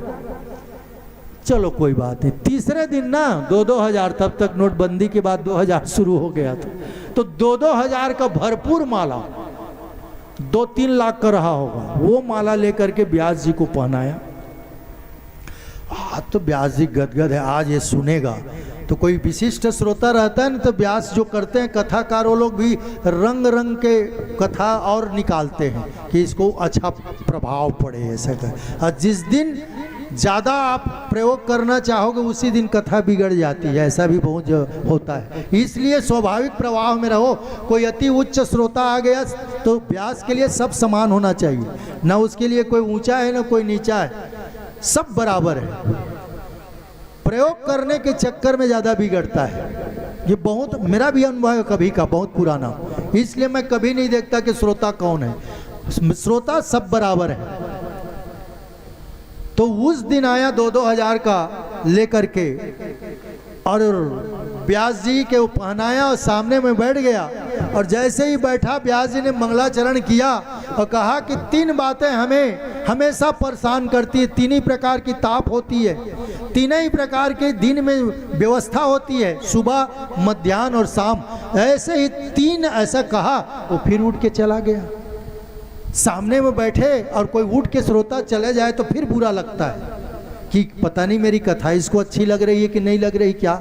जब कथा विराम हो गया रात शाम को, तब उसने पूछा कि यार अजीब बात है, ये सामने में आता है इतना बड़ा आदमी, इतना इतना पैसा का माला पहनाता है, लेकिन जैसे मैं कथा शुरू करता हूँ ये चला जाता है, क्या बात है? तो कहा महाराज जी वो कोई श्रोता नहीं है, ध्यान से सुनिएगा, कई प्रकार के लोग आते हैं, ये कोई श्रोता नहीं है। बोले अच्छा, तो ये रोज आता है, इतनी महंगी महंगी माला पहनाता है? अरे नहीं नहीं, आप कहाँ लगे हो? कैसे? पहले दिन ये सस्ता माला आपको पहनाया 150 का, और आपने कथा में कहा कि एक बात सदा याद रखो, ये चला गया, ये बहुत बड़ा सटोरिया है, सट्टा लगाता है, 1 नंबर में लगा दिया, और देखिए इसकी किस्मत को वही लॉटरी खुल गई 1 ही नंबर, और लाखों रुपया जीत गया ये। तो दूसरे दिन आया तो ये इसने 1000 का नोट पहनाया आपको, और आपने कहा कि 2 बात हमेशा याद रखो। इसने कहा कि महाराज जी 2 में लॉटरी लगाने के लिए बोल रहे हैं। तो ये गया और 2 नंबर में लगा दिया। तकदीर इसका कि 2 ही नंबर फंस गया है, तो आज 2-2 हज़ार का लाया है, माला पहनाया है। अब आपने बोले हो कि 3 चीज़ जीवन में आज ये 3 में अवश्य लगाएगा। तो कितने कितने प्रकार का श्रोता होते हैं, कई ढंग से लोग सुनते हैं। तो इसलिए मैं बोल रहा हूं कि 2 ही विमान आया, आपको भी बोल दे राठौर जी, बताइए यहाँ पर कथा विराम हो 7वां दिन और भगवान का स्वर्ग से विमान आ जाए, वो कहे चलो भाई कौन कौन जाना चाहते हो मेरे साथ स्वर्ग, तो ये को नहीं जाएगा कोई। अभी रबी फसल के धान बोआ है, हाँ, मुश्किल कौन जाए यहाँ ले सुख। और सही में 100 बार जन्म लेंगे, 100 बार फना होंगे, हे मेरे श्याम सुंदर हम तुम न जुदा होंगे। स्वर्ग में सब कुछ है, कीर्तन करने का कोई वहाँ पर संभावना नहीं है।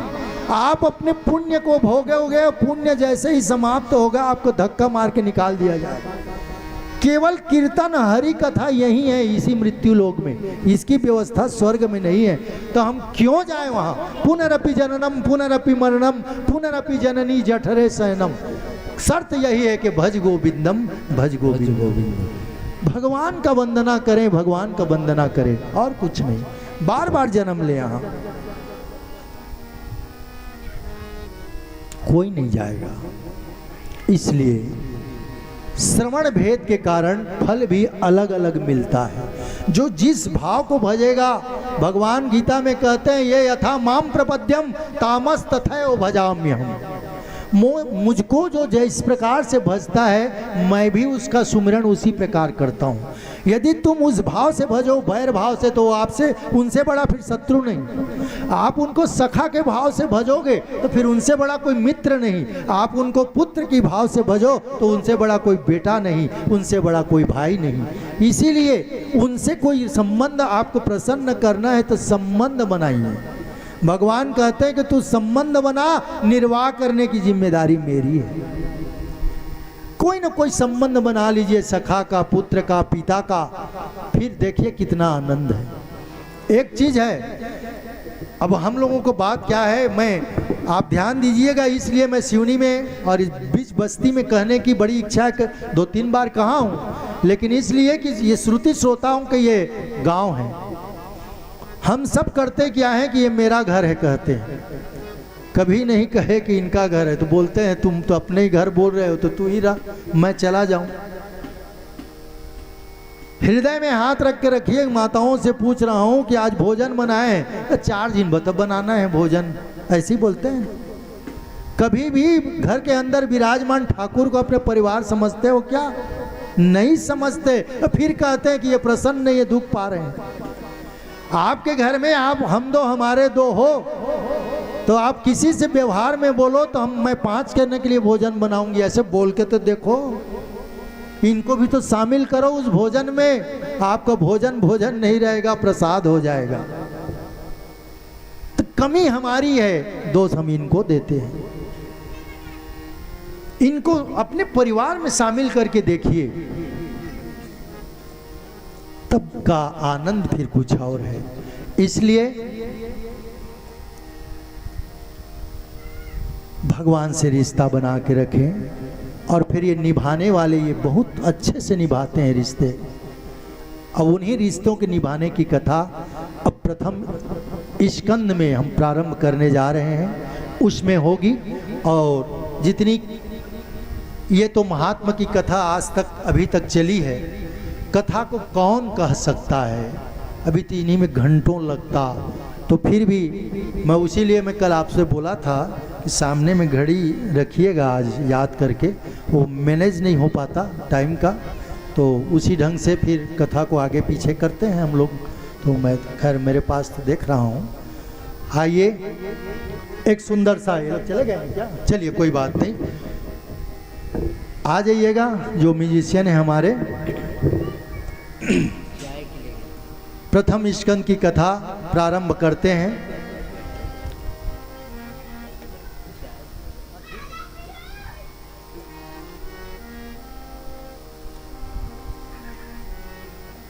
सुखदेव जी ने कहा, परीक्षित को कथा सुना रहे हैं। यही कथा सूत जी शौनक आदि 88,000 ऋषि को सुना रहे हैं। और इसी कथा को मैत्रेय जी विदुर को सुना रहे हैं। देखिए कितनी जगह यही कथा चल रही है। यही कथा हरिद्वार में सनत सनंदन सनातन सनत कुमार भक्ति और उनके दोनों बेटे ज्ञान विराग को मूर्छा से दूर करने के लिए हरिद्वार में कथा सुना रहे हैं। और यही कथा राठौर जी के इस पवित्र प्रांगण में हम आप सब मिलकर के ये कथा का गायन कर रहे हैं। तो ये कथा चर जगह भागवत जी की कथा में प्रारंभ हो रही है। अलग अलग घाट है, जैसे मानस में 4 जगह प्रारंभ होती है कथा। एक ही श्री राम की कथा 4 जगह शुरू होती है। 4 उसके श्रोता हैं और 4 ही उसके वक्ता हैं। भागवत जी में भी 4 ही वक्ता हैं, 4 ही श्रोता हैं। मानस को उदाहरण इसलिए देता हूं कि मानस प्रेमी गांव है, थोड़ा सा सरल होता है। तो मानस में कौन 4 वक्ता हैं? पहले कैलाश पर्वत में भगवान भूत भावन महादेव वो वक्ता हैं और उनकी श्रोता मां पार्वती है। रचि महेश निज मानस राखा, अपाई सुसमय शिवासन भासा। पहली वक्ता भगवान भूत भावन शंकर जी हैं। एक वो घाट है। दूसरी उसी कथा को हो रही है कहाँ? जो अभी त्रिवेणी संगम कुंभ महाकुंभ चला प्रयागराज, वहाँ पर वक्ता दूसरे हैं, श्रोता दूसरे हैं। वो कथा कौन कर रहे हैं? याज्ञवल्क जी। और उसके श्रोता कौन है? तो भरद्वाज जी। उसी कथा को तीसरी घाट है और वो कथा पहले उनका वक्ता है और उनका श्रोता है। आप सब जानते हैं नीलगिरी पर्वत पर काकभुसुंडी जी कथा कर रहे हैं और गरुड़ उसके मेन श्रोता है। और एक और घाट में स्वयं तुलसीदास जी स्वांता सुखाए तुलसी रघुनाथ गाथा भाषा मति मंजुल मात नोती अपने मन को सुना रहे हैं।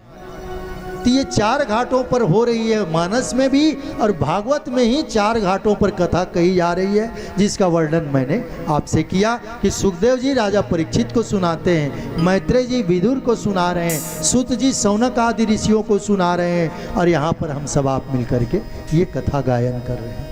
आइए प्रथम स्कंद में प्रवेश करें, उसके पहले सुंदर सा एक बढ़िया सा भजन लेते हैं, फिर बड़े ध्यान के साथ आज की कथा को हम यहाँ से गायन करेंगे। प्रेम से बल वृंदावन श्री कृष्ण चंद्र भगवान की जय।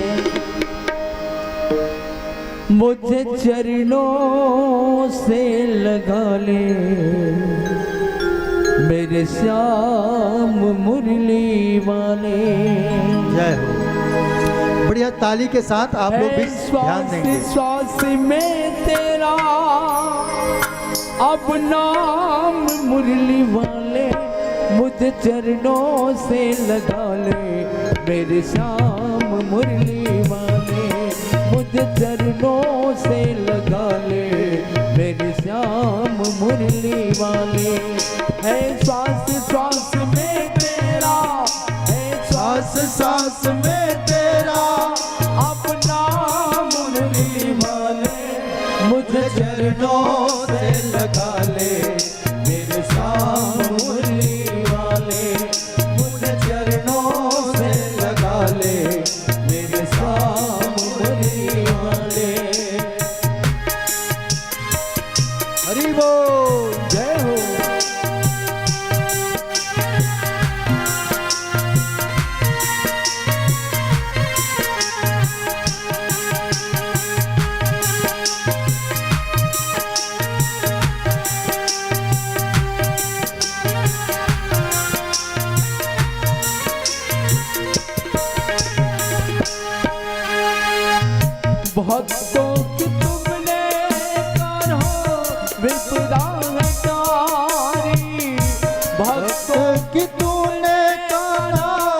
विपदा मिटाई।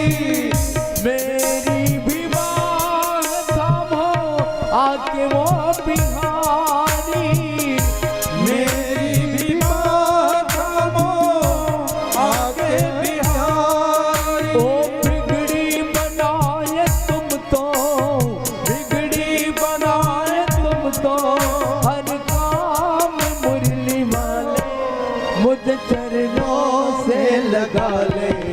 मेरे श्याम मुरली वाले मुझ चरणों से लगा ले। मेरे श्याम मुरली वाले है श्वास श्वास में तेरा, है श्वास श्वास में तेरा, अब नाम मुरली वाले मुझ चरणों से लगा ले। मेरे श्याम मुरली वाले मुझ चरणों से लगा ले। मेरे श्याम मुरली वाले। जय हो।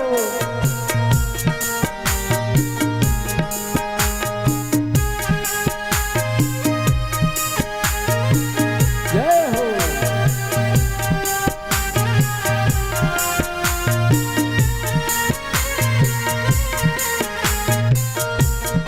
जय जय राधे।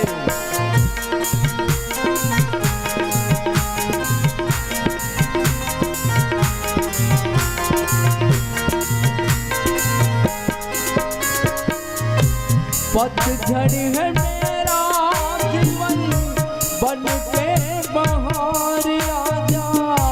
पतझड़ है मेरा जीवन बन के बहार आजा।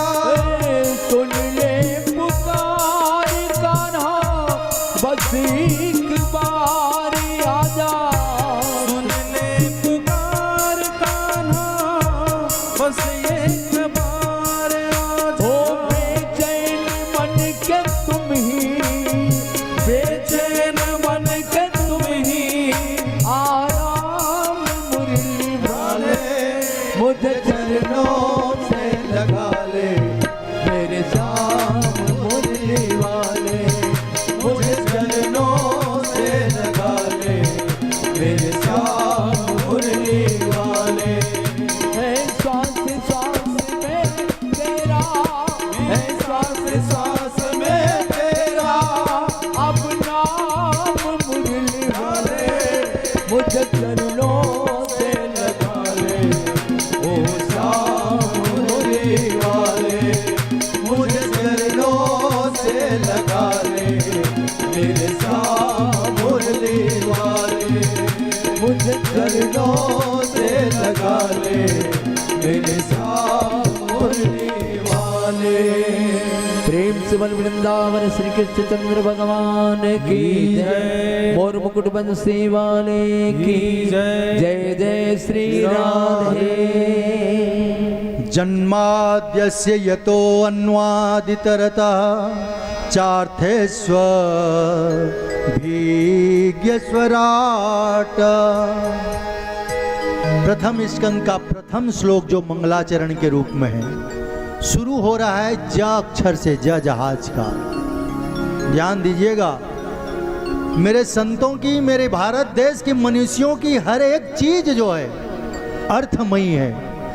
वो चाहते तो म से करते, ग से करते, कुछ भी से करते, लेकिन नहीं, ज से शुरू हो रहा है। जन्माद्यस्य यतो अन्वदितरतः। मानस में आपकी प्रथम जो वर्ण पड़ा है वो क्या है? वर्णानाम अर्थसंज्ञानाम रसानाम छंदसामपि मंगलानाम च कर्तारो वंदे वाणी विनायको। वहाँ व से शुरू हुआ है, यहाँ ज से शुरू हो रहा है। जन्माद्यस्य यतो अन्वदातिरता चार्थेष्वभिज्ञ स्वराट तेने ब्रह्म हृदयादि कवे मुहन्ति यत् सूर्या तेजो वारि मृदां यथा विनिमयो यत्र तिसर्गो मृषा धाम्ना स्वेन सदा निरस्तकूकं सत्यं परं धीमहि।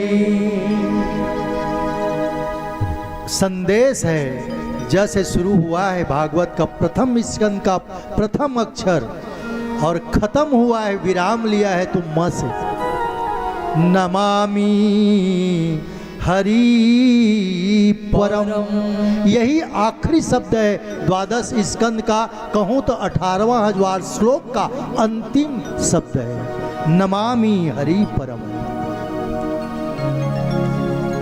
कारण क्या है? ये संगत बैठाइएगा, हजारों साल पुरानी लिखी गई ग्रंथ हमें संदेश दे रही है।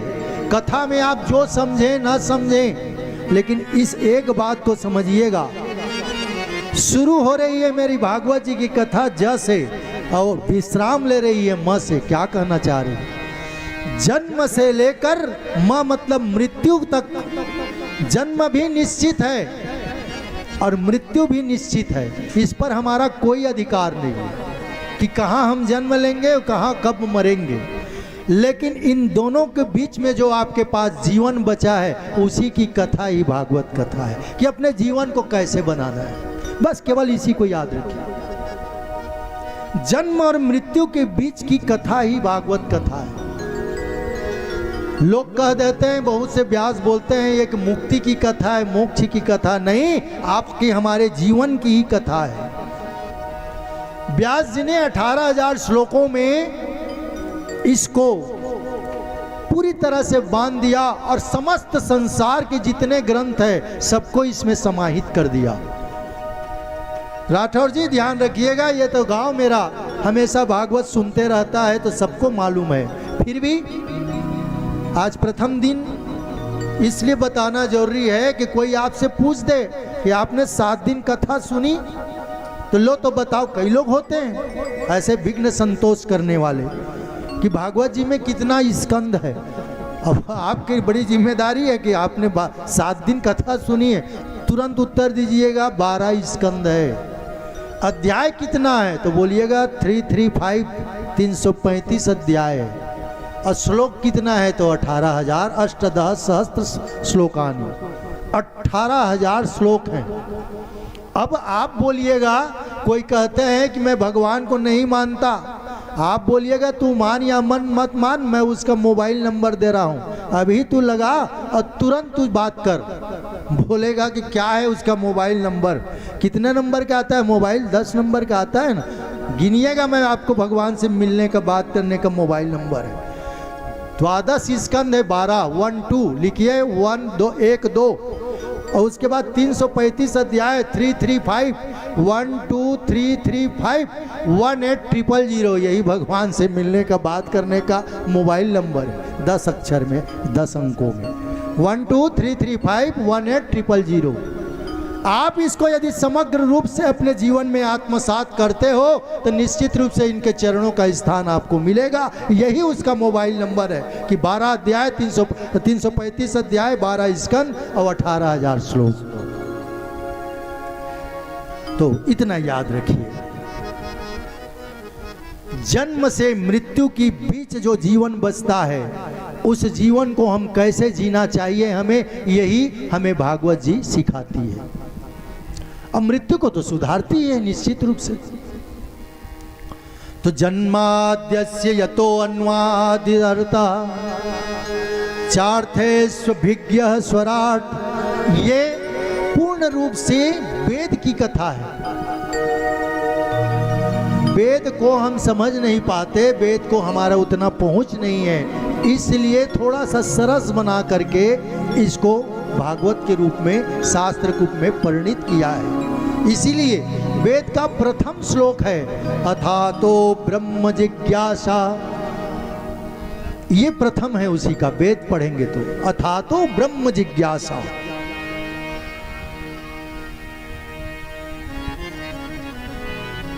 मैं समझता हूं ज्यादा कठिन तो नहीं हो रही है ना, इसका तो दिल तो चाह रहा है कि इसका और सांख्य विवेचना करूं मैं, तो ध्यान से समझिएगा इसको। लेकिन व्यास जी किसका प्रणाम कर रहे हैं? सत्यम परम धीमहि। इतना बड़ा ग्रंथ लिख रहे हैं लेकिन किसी देवता का मंगलाचरण में नाम नहीं कर रहे हैं। लोगों ने पूछा कि आप जन्माद्यस्य यतो अन्वातिदर्ता, उस स्वराट उस विराट पुरुष ब्रह्म का ही तो आप नाम ले रहे हैं। कहा ना ना, जिसने जगत बनाया ब्रह्मा जी का नाम ले। कहा नहीं नहीं, मैं उसका नाम नहीं ले रहा हूं। तो किसने? जिसमें ये सारा जगत सृष्टि और उत्पन्न और प्रलय सब समाहित हो जाता है, मैं ऐसे प्रभु को मैं प्रणाम कर रहा हूं। तो कैसे हैं वो? धामना स्वेन सदा निरस्त कूकम, जिनकी श्वासों से सारा जगत चलता है। तेजोवारी मृदाम यथा विन्मयो, इस जगत को बनाने वाला जगतपति को मैं प्रणाम कर रहा हूं। जगत में मृग मरीचिका है। गर्मी आ रहा है ना, आप लंबा लॉन्ग रूट जाएंगे और सड़क यदि सीधी है तो यदि बाइक में जा रहे हैं, कार में जा रहे हैं, तो लगता है थोड़ी दूर में ऐसा दिखता है सड़क की पानी भरा है। रेगिस्तान में जाएंगे तो बालू ऐसे दिखाई देगा आपको कि कहीं वहां पर समुद्र है, पीने को जाएंगे तो एक बूंद नहीं मिलेगा। इसी को मृग मरीचिका बोलते हैं। ऐसे ही ये जगत जो है मृग मरीचिका है। सत्य कोई है तो सत्यम परम धीमहि, ऐसे मैं वो सत्य स्वरूप परमात्मा को प्रणाम करता हूँ। इसी इतने ही श्लोक का 125 अलग अलग इसका अनुवाद बताया जा सकता है, लेकिन इतना ही समझिए। दूसरा श्लोक है, धर्म प्रोज्झिता कैतो अत्र परमो निर्मत्सरणानाम सता। आदमी को कैसा होना चाहिए? तो एक ही सूत्र ले लीजिए भागवत में, निर्मत्सरणानाम सताम, मत्सर नहीं होना चाहिए।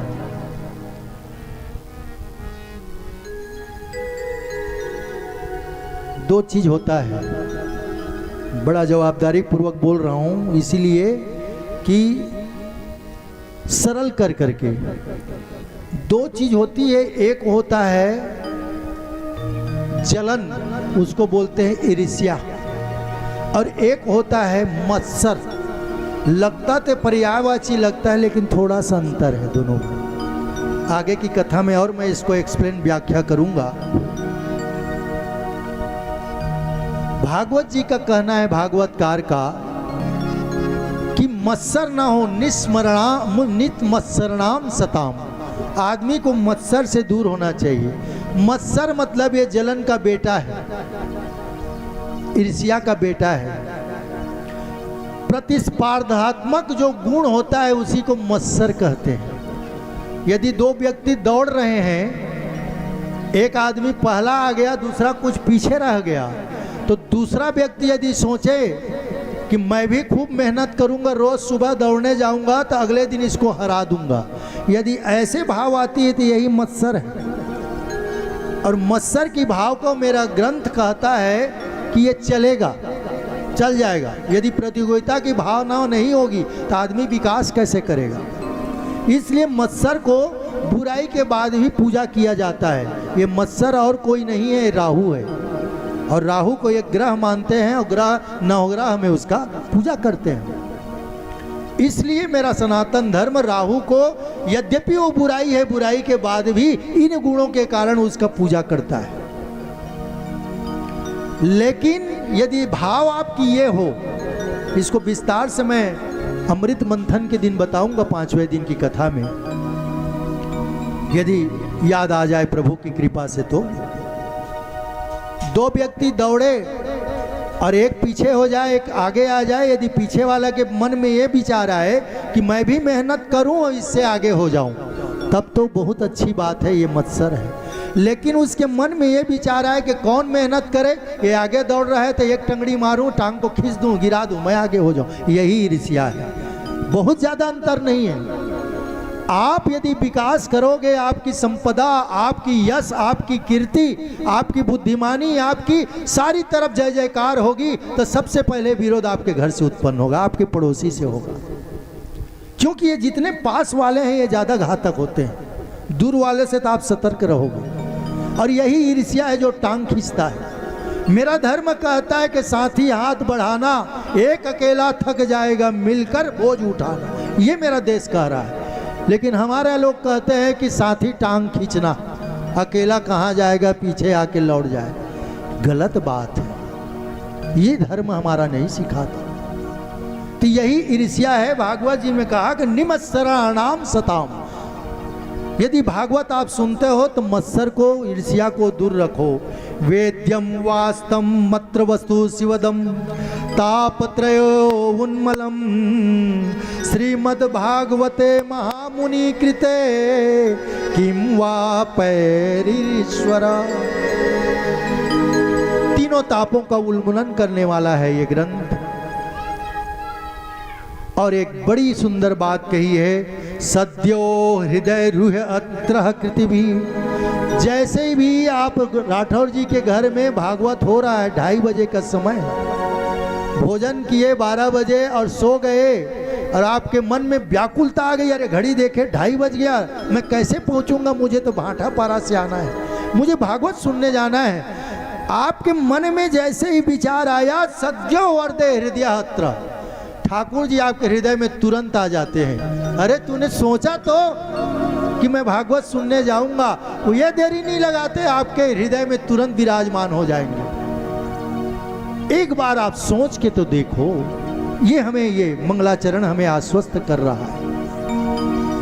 सद्यो हृदय रुअधत्य कृति भी सुसुरभृत तक्षणात्, तक्षण ही भगवान का आपके हृदय में प्रवेश हो जाता है। और अंतिम जो मंगलाचरण है ये वंदनामयी है। मंगलाचरण क्या? निगम कल्पतरोर गलितम फलम सुख मुखाद अमृत दव संयुक्तम पीबत भागवत रसमालयम मुहरहो रसिका भूई भाविका। निगम कल्पतरोर गलितम फलम, ये भागवत जी कौन है? निगम कहा जाता है वेद को। वेद का बहुत सारा नाम है। वेद का एक नाम है, आपकी शब्दकोश की वृद्धि के लिए बता रहा हूं। निगम का एक नाम है अपौरुषेय। क्या?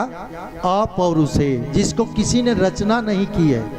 ये स्वयं भगवान का मुख है, इसलिए इसकी रचना कोई नहीं की। शास्त्र की रचना व्यास जी ने की है, और व्यास नाम ही इसलिए पढ़ा कि एक वेद को 4 भागों में बांटा। पहले एक ही वेद था, 4 भागों में विभाजित किया, इसलिए उसको वेद व्यास कहा गया। ऋग्वेद, यजुर्वेद, सामवेद, अथर्ववेद।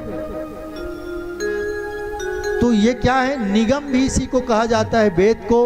अपरुषु भी इसी को कहा जाता है। श्रुति भी वेद को ही कहा जाता है, उसका नाम है। और वेद तो वेद ही है। तो आपने अभी अभी 4 उसका पर्यायवाची शब्द याद कर लिया। श्रुति, वेद, निगम, और उसके बाद अपौरुषेय। इसीलिए तो एक श्लोक आता है, नाना पुराण निगमागम सम्मत। नाना पुराण, निगम, आगम। आगम शास्त्र को कहते हैं और निगम वेद को कहते हैं। तो निगम कल्प तरोर गलितम, ये कैसा फल है? ये वेद का फल है। लेकिन इसमें अंतर क्या है? फल तो है, लेकिन इसमें रस है ही रस है। आपके घर कोई मेहमान जाए और आप पूछे कि चाय चलेगा कि कॉफी, तो आजकल के, या अभी तो मौसम में कहेंगे कि चाय पिएंगे कि ठंडा। और वो भी मेहमान इतना होशियार था कि कहा चाय के बनते तक ठंडा दे दो, फिर चाय ले आना। तो ऐसा भी होता है, मेहमान चाय के बनते तक ठंडा ला दो, और ठंडा पी लिया तो फिर बोल रहे अब चाय ला दो। तो ना, कोई बोले कि आपने फल काट के दिया, उसने कहा मैं फल नहीं खाता। किसी ने कहा कि मैं चाय नहीं पीता। जो चाय नहीं पीते तो समस्या हो जाती है यजमान को कि अब इसको दें तो दें क्या, चाय भी नहीं पीता है। और चाय तो आजकल साधारण है। फल खा लीजिए ना, आम का फल खा लीजिए, सेव का खा लीजिए, अंगूर का। ना ना, नहीं खाऊंगा। एक काम करो ना, बोले क्या? फल तो मत दीजिए, इसका जूस दे दीजिए। अब बताओ होशियार कौन हुआ? फल खाने में कितनी समस्या है। चबाओगे, वो काट के फिर चबाओगे, चबाओगे लीलोगे, कभी पचेगा तब रस बनेगा। लेकिन जूस मांगेगा तो तत्काल रस ही पा रहा है, तो सबसे होशियार तो वो मेहमाने हुआ। उसी प्रकार निगम कल्प तरोर गलितम फलम सुख मुखाद अमृतौ संयुक्तम, ये निगम रूपी वृक्ष का ये फल है भागवत जी, और इसमें द्रव संयुक्तम है, रस ही रस है। इसमें फल में 3 चीज होता है, एक होता है छिलका, एक होता है बीच में गुदा रस, और तीसरा होता है गुठली। भागवत जी में ना छिलका है ना गुठली है, पूरा रस ही रस है। और इसको क्या करना चाहिए, किसी दिन उसके बारे में मैं बताऊंगा कि इसका गुठली क्या हो सकता है, इसका छिलका क्या हो सकता है। रस के बारे में आज सुन लीजिए, उतना अभी समय नहीं है तो, क्योंकि सुखदेव जी को आज तो लाना ही पड़ेगा, उनका आगमन आज कराएंगे। भागवत जी में तीनों हैं, लेकिन व्यास जी कहते हैं, सुखदेव जी कहते हैं कि इसमें ये ऐसा निगम का फल है, ये ऐसा फल है कि इसमें न गुठली न छिलका, केवल रस है। और इसको करें पीबत भागवतम रसमालयम, इसको पीना चाहिए। यहीं पर समस्या है, कथा को पीनी चाहिए कि सुननी चाहिए, लेकिन व्यास जी का निर्देश है कि पीना चाहिए। पीबत भागवत रसमालयम, तो कारण इसका ये है, आपकी नई बहू आपके घर आए, ध्यान से सुनिएगा, आपकी नई बहू, हाँ कुछ एक के घर आ गई हैं, कुछ एक के घर आने वाली हैं, इसलिए ध्यान से सुन रहे हैं। सुनिए सुनिए, आपके घर नई बहू आई और जैसे ही घर में प्रवेश की और मुंह देखने के बाद तत्काल यदि उसकी सास बोल दे, कोई भी कटु वचन बोले, तो बताइए उसको क्या करेगी, वो सुनेगी कि पिएगी? पीती है उसको। क्यों? जिंदगी भर वो कभी भूलेगी नहीं, चाहे दुनिया कैसा भी हो जाए, क्योंकि उसको पी गई है, अंतरात्मा में चली गई है उसकी बात। जिस बात को सुनते हैं कदाचित यहाँ से सुनकर यहाँ से निकाल देते हैं, लेकिन किसी चीज को हम पी लें, इसीलिए उसकी बात को मैंने कड़वी दवाई, कड़वी घूंट समझकर पी ली कहते हैं, और फिर वो जो पी गई बात कभी भूली नहीं जाती।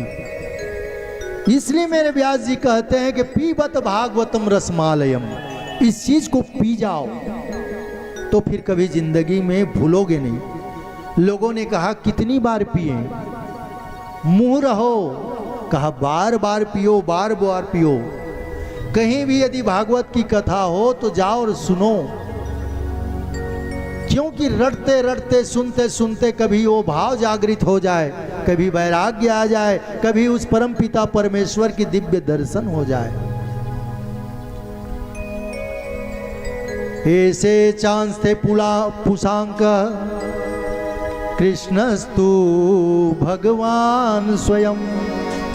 अन्य सारी ग्रंथ जो है अंश कला है, लेकिन भागवत जी स्वयं कृष्ण है। कृष्णस्तु भगवान स्वयं, भागवत जी स्वयं भगवान है। जैसे कोई आदमी यदि कलाकार है तो कोई पत्थर से मूर्ति बनाता है, कोई काष्ठ से मूर्ति बनाता है, कोई पेंटिंग करके मूर्ति बनाता है, उसी प्रकार मेरे व्यास जी ने अपने शब्दों के द्वारा एक मूर्ति बनाया जो साक्षात भगवान भागवत शास्त्र के रूप में यहाँ पर उपस्थित है।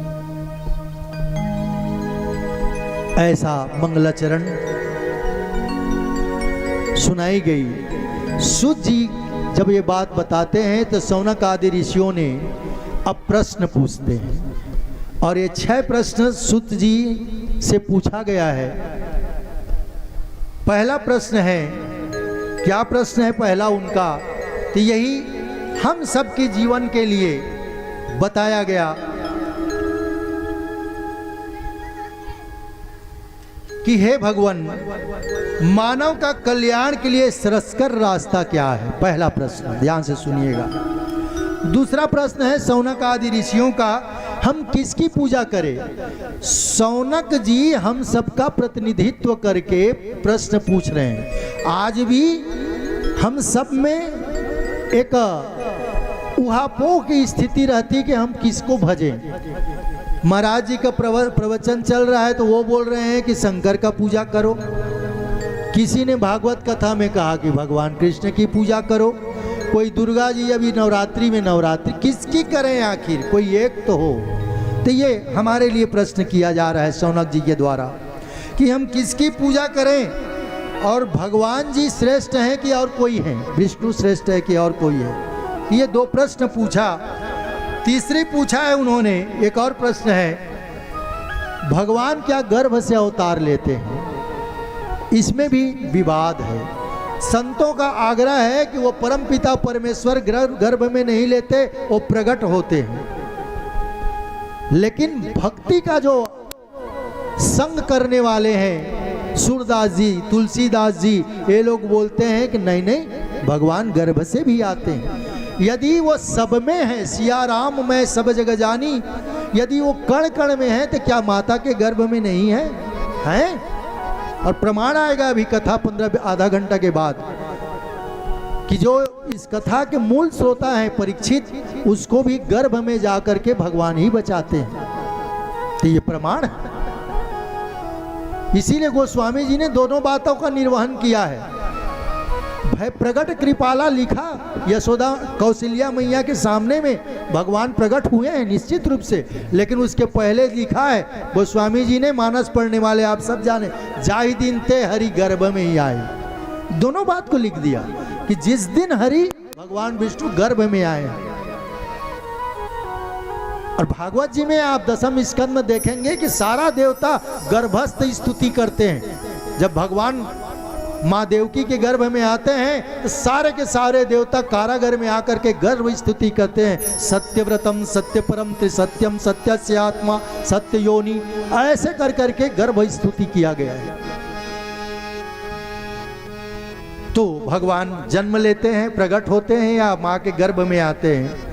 भगवान के अवतार की कथा आप हमें सुनाइएगा। भगवान के परम धाम जाने के बाद ये धर्म कहाँ रहा, किसके आश्रय में रहा, प्राणियों का सहारा क्या रहा, ऐसे करके कुछ प्रश्न किए हैं। शौनक जी के प्रश्न को सुन करके सुत जी ने उत्तर दिया, मुनियः साधो पृष्ठम भवत भीरोक मंगलम यत् कृतः संकृष्णा येनात्मा सुप्रसीदति। तुम्हारा प्रश्न जो है जगत कल्याण के लिए है शौनक आदि ऋषियों। ध्यान से सुनना, कहीं पर द्विधा नहीं है। एक शास्त्रम देवकी पुत्र गीतम, ध्यान रखिएगा गीता पढ़ने वाले, मंगलाचरण का मैं श्लोक बोल रहा हूं। गीता का आप पहले ही अध्याय निकालेंगे ना, अध्याय नहीं उसके पहले, तो वहां पर लिखा है ये चीज को, एक शास्त्रम देवकी पुत्र गीतम एको देवो देवकी पुत्र एव एको मंत्र तस्य नामानि यानि कर्माप्य एक तस्य देवस्य सेवा। कितनी सुंदर भाषा में समझा दिया गया है व्यास जी के द्वारा।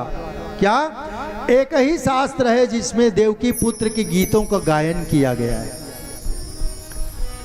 और एक ही मंत्र है जिसमें उसका नाम का गायन किया गया है, और एक ही देव है जो देवकी के पुत्र हैं, और एक ही हमारा कर्म है कि इनकी हम सेवा करें।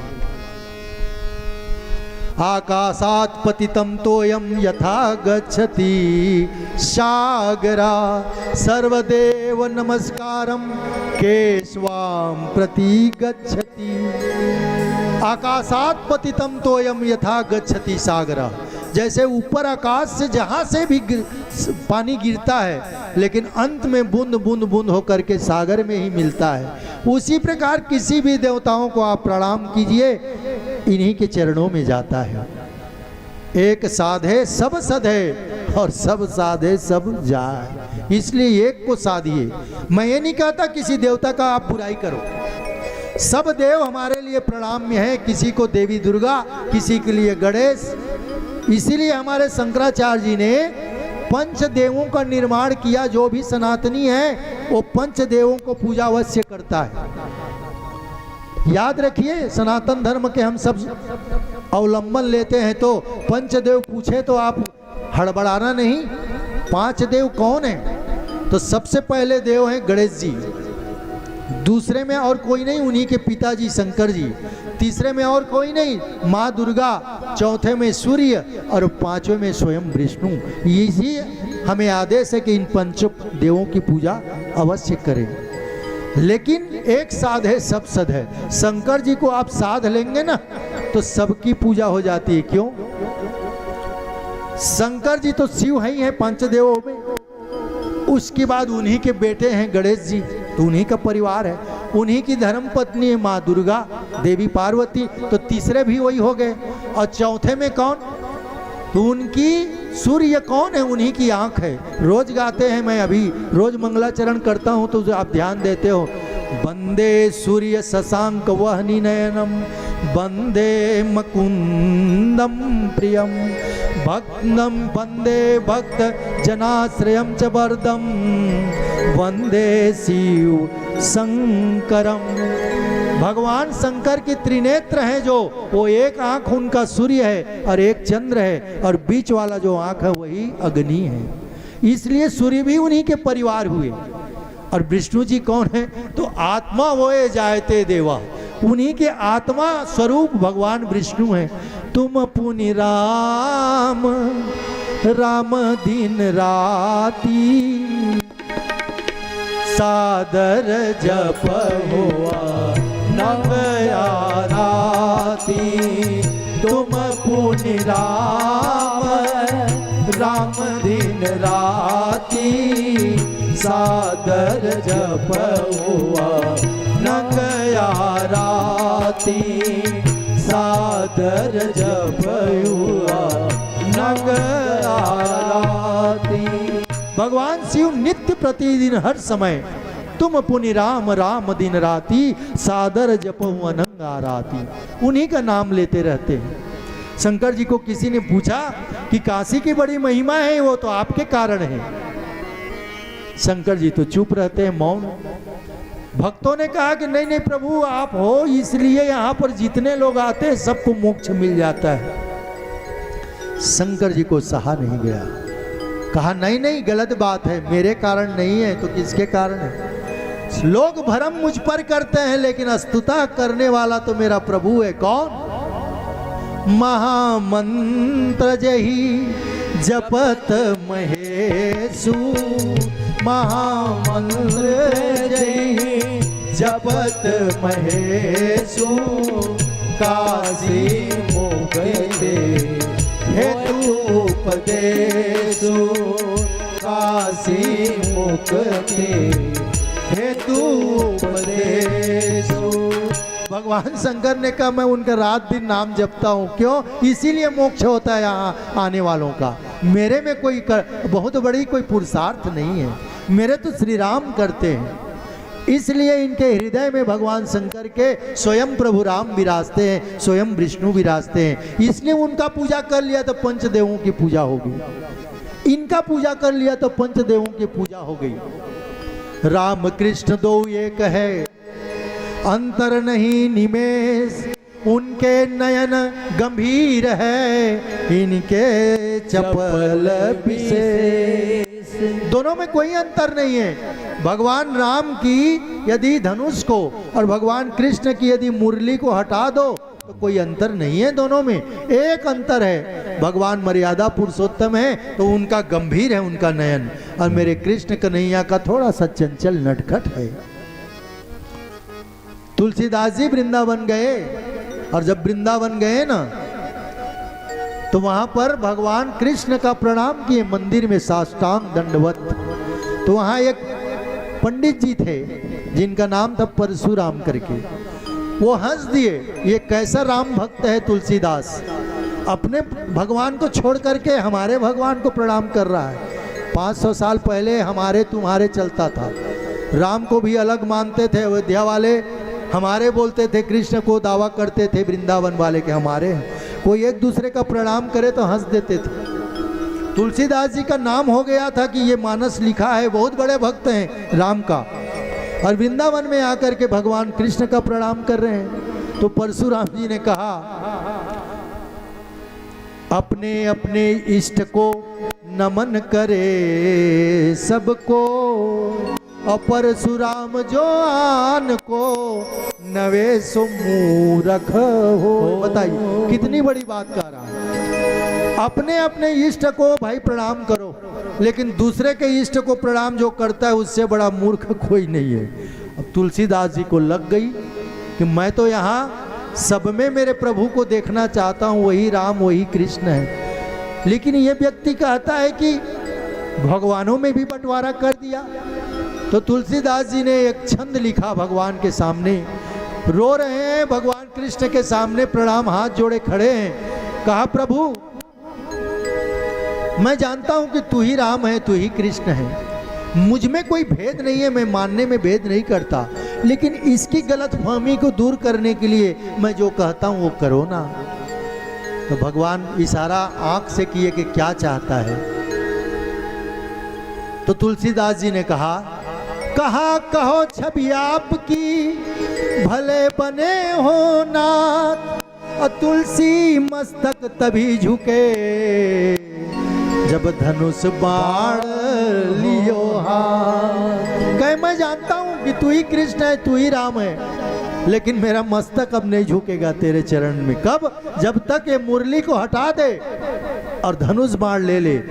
और कहा गया, कित मुरली कित चंद्रिका कित गोपिन के साथ, अपने भक्तन के खातिर धनुष बाण लियो हाथ। मुरली हट गई, गोपियां हट गई, और तुलसीदास जी के कारण भगवान कृष्ण ने वृंदावन में धनुष बाण धारण कर लिया।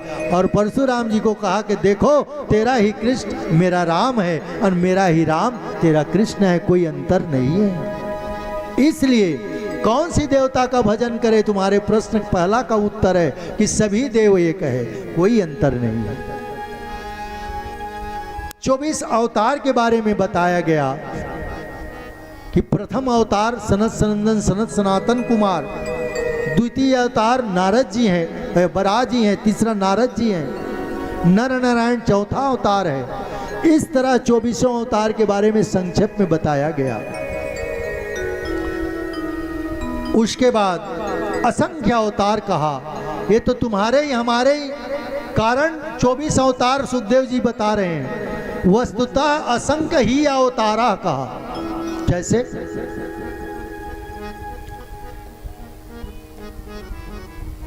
भगवान ब्रह्मा की सृष्टि में 84 लाख योनि है।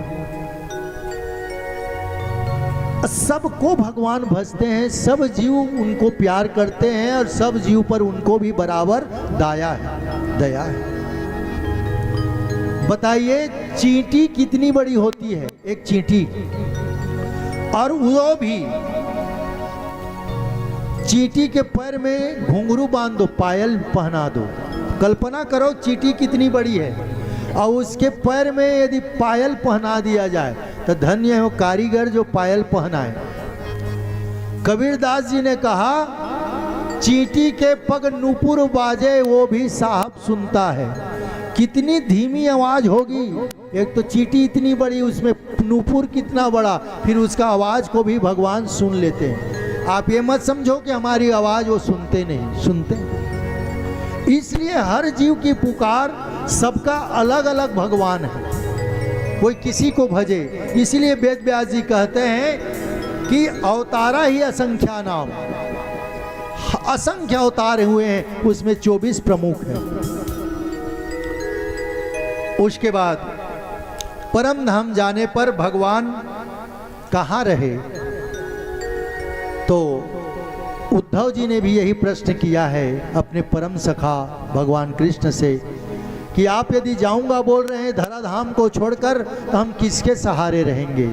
तो भगवान ने आश्वासन दिया कि उद्धव, चिंता की बात नहीं है।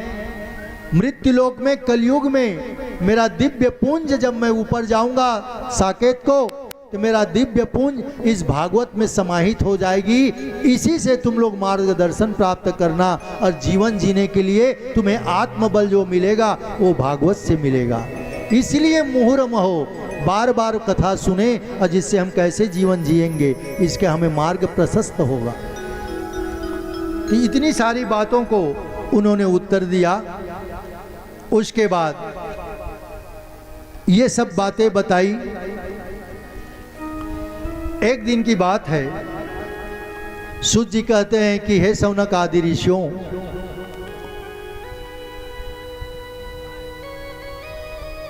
वेद व्यास जी सकल ग्रंथ को लिख करके उदास बैठे थे। कल मैंने वर्णन किया था माड़ा गांव में, जो हमारा चाइना बॉर्डर है, और कल कहा था कि जो लेटेस्ट न्यूज़ में रुचि रखते हैं उनको मालूम होगा अभी 3 से 4 दिन पहले उसी माड़ा गांव के टनल में बहुत ज़्यादा बर्फ की तूफान चली, जिसमें कुछ मजदूर फंस गए थे, 55 मजदूर। उसको निकाला गया, 7 लोग मारे गए बेचारे। वहीं पर बैठे हुए चिंताग्रस्त वेद व्यास जी बैठे थे। नारद जी का प्रवेश हुआ है। नारद जी ने कहा कि व्यास जी, आपका मुख कमल जो है चिंतातुर है, क्या बात है? व्यास जी ने कहा कि मैं समस्त ग्रंथ लिख चुका, लेकिन मुझे आत्म संतुष्टि नहीं हो रही है। कभी कभी हम भी दिन में लगता है अच्छा कार्य करते हैं, लेकिन संतुष्ट नहीं होते। मन को कुछ अच्छा तसल्ली नहीं लगता, तो मन सोचता है कि ऐसा क्या कारण है कि मुझे ऐसा लग रहा है। नारद जी ने कहा कि आपने समस्त ग्रंथ लिख लिया है, लेकिन समग्र रूप से मेरे गोविंद की जिसमें कथा का वर्णन है वो नहीं लिखा है, इसलिए आपको मन खिन्न है। यदि गोविंद की कथा लिखो तो गोविंद आपसे संतुष्ट होंगे, आपका मन भी खुश हो जाएगा, आनंद में रहेगा। मुझको देखो ना, मैं ही कौन सा पूर्व जन्म में मैं दासी पुत्र था, और दासी पुत्र होकर के मैं हमेशा दुखी रहता था। और भगवान की, संतों की ऐसी कृपा हुई, सत्संग की ऐसी कृपा हुई कि आज मैं नारद कहलाकर विश्व विख्यात हो गया। केवल भगवान विष्णु की कृपा है। और नारद जी ने अपने संक्षिप्त परिचय दिया है पूर्व जन्म का। नारद जी दासी पुत्र थे पिछले जन्म में, बहुत गरीब थे। चौका बर्तन उसकी माँ करती, इसके पिताजी नहीं थे। तब कहीं इनको भोजन मिलता था, लेकिन एक दिन चतुर्मास करने के लिए, कल्पवास करने के लिए कुछ संत आए इनके गांव में। 15-20 संत इन्हीं के गांव में रह गए। बालक स्वभाव था, 5 वर्ष का बालक संतों के पास जाने लग गया, और जा करके उनकी सेवा करता, कपड़ा धो देता, चरण वंदन कर लेता, चरण दबाता। इतनी प्रेम हो गई संतों से इनको कि चतुर्मास के बाद संत लोग जब बाहर जाने लगे तो इनको लगा कि मैं भी चला जाऊं। संतों ने मना किया कि बेटा अभी तेरी माँ बूढ़ी है, उसका सेवा करना तुम्हारा परम कर्तव्य है। तुम्हारी माँ तुझे बहुत चाहती है, और माता का ममता पुत्र पर ज्यादा होता है, और पिताजी की ममता जो है पुत्री पर ज्यादा होती है, उसके झुकाव बेटी पर ज्यादा है। तो कहा तेरी माँ तेरे पर बहुत प्यार करती है, तू छोड़ के चला जाएगा ना, हमारे साथ आ जाएगा तो ऐसे ही मर जाएगा बिना काल के काल। दिल में खुशी मगर चेहरे पे गम की परछाई होती है। शेर सुनिएगा, दिल में खुशी मगर चेहरे पर गम की परछाई होती है। कठोर बाप भी रो देता है जब बेटी की विदाई होती है। कितना भी कठोर बाप हो, उसकी आंखों से आंसू निकल जाता है। क्यों? क्योंकि बाप बेटी से ज्यादा अटैच रहता है। तो तुम चले जाओ, लौट जाओ, जब तुम्हारी माँ का दिन हो जाएगा पूरा, तब तुम हमारे पास आना, हम तुम्हें स्वीकार कर लेंगे। और ऐसे कहकर उदास मन से नारद जी, जो उदासी पुत्र था उस जन्म में, वो अपनी माँ के पास आ जाता है। एक दिन की बात है, शाम को नारद जी कथा बता रहे हैं व्यास जी को। एक दिन की बात है, नारद जी कहते हैं, एकदा निर्गता गेहा दुहंती निशिगाम पथी। एक दिन एक बार शाम को मेरी माँ गाय से दूध निकालने के लिए कोठे में जाती है। अंधेरा हो जाता है, दिखाई नहीं देता, तो सर्पो दस तत्पदा सपृष्ठा, सांप को रस्सी समझ करके देख नहीं पाती, पैर रख देती है और वो सांप उसको काट देता है और तुरंत काल चोदिता मर जाती है। मेरे आंखों से आंसू निकला, लेकिन दो प्रकार की आंख से आंसू निकला। एक आंख से गर्म आंसू और एक आंख से ठंडी आंसू निकला। आंसू भी दो प्रकार के होता है। दुख में निकलने वाला आंसू हमेशा गर्म होती है, और जब सुख में भी आंसू निकलता है, कोई अच्छी बात बताए ना तो गदगद भाव से आंखों से आंसू निकल जाता है, वो हमेशा ठंडी होती है। मां मर गई, कौन ऐसा बेटा होगा जो माँ के मरने पर हंसेगा, लेकिन मेरी आंख से आंसू निकली, वो ठंडी थी। लगा कि अब मैं निष्कंटक सत्संग करूंगा, मैं अपने संतों के पास चला जाऊंगा। और दूसरे आंख से गर्म आंसू निकली कि है मेरी जननी, तूने मुझे जन्म दिया, छोड़ की जा रही है, इसलिए मुझे बहुत दुख भी हुआ। मैं उनके पास चला गया, संतों के पास। संतों ने मुझे मंत्र दिया, ओम नमो भगवते वासुदेवाय। ये कालजयी मंत्र है, भगवान के 12 अक्षर मंत्र है। इसकी साधना, इसको सिद्ध कर ले तो उसको भी कौन सा चीज है जो अप्राप्य हो, सब प्राप्त हो सकता है। इसलिए आइए 2 मिनट इस मंत्र का हम भी जाप करें। ओम नमो भगवते वासुदेवाय, ओम नमो भगवते वासुदेवाय, ओम नमो भगवते वासुदेवाय, ओम नमो भगवते वासुदेवाय, ओम नमो भगवते वासुदेवाय, ओम नमो भगवते वासुदेवाय, ओम नमो भगवते वासुदेवाय, ओम नमो भगवते वासुदेवाय, ओम नमो भगवते वासुदेवाय, ओम नमो भगवते वासुदेवाय, ओम नमो भगवते वासुदेवाय, ओम नमो भगवते वासुदेवाय, वासुदेवाय मेरो बद्रीनाथाय, वासुदेवाय मेरो बद्रीनाथाय, वासुदेवाय मेरो बद्रीनाथाय, वासुदेवाय मेरो बद्रीनाथाय, वासुदेवाय मेरो गोवर्धनाधाय, वासुदेवाय मेरो गोवर्धनाय, ओम नमो भगवते वासुदेवाय, ओम नमो भगवते वासुदेवाय, ओम नमो भगवते वासुदेवाय, ओम नमो भगवते वासुदेवाय। मैंने संतों के द्वारा प्रदत्त इस 12 अक्षर मंत्र को ऐसा जाप किया कि मेरा उस जन्म का शरीर छूट गया और मैं परलोक को प्राप्त हुआ, वैकुंठ को प्राप्त हुआ। और हे व्यास जी, इस जन्म में मैं नारद बन करके, मानस पुत्र बन करके, ब्रह्मा पुत्र बन करके आज भगवत का, नारायण का परम भक्त बन गया।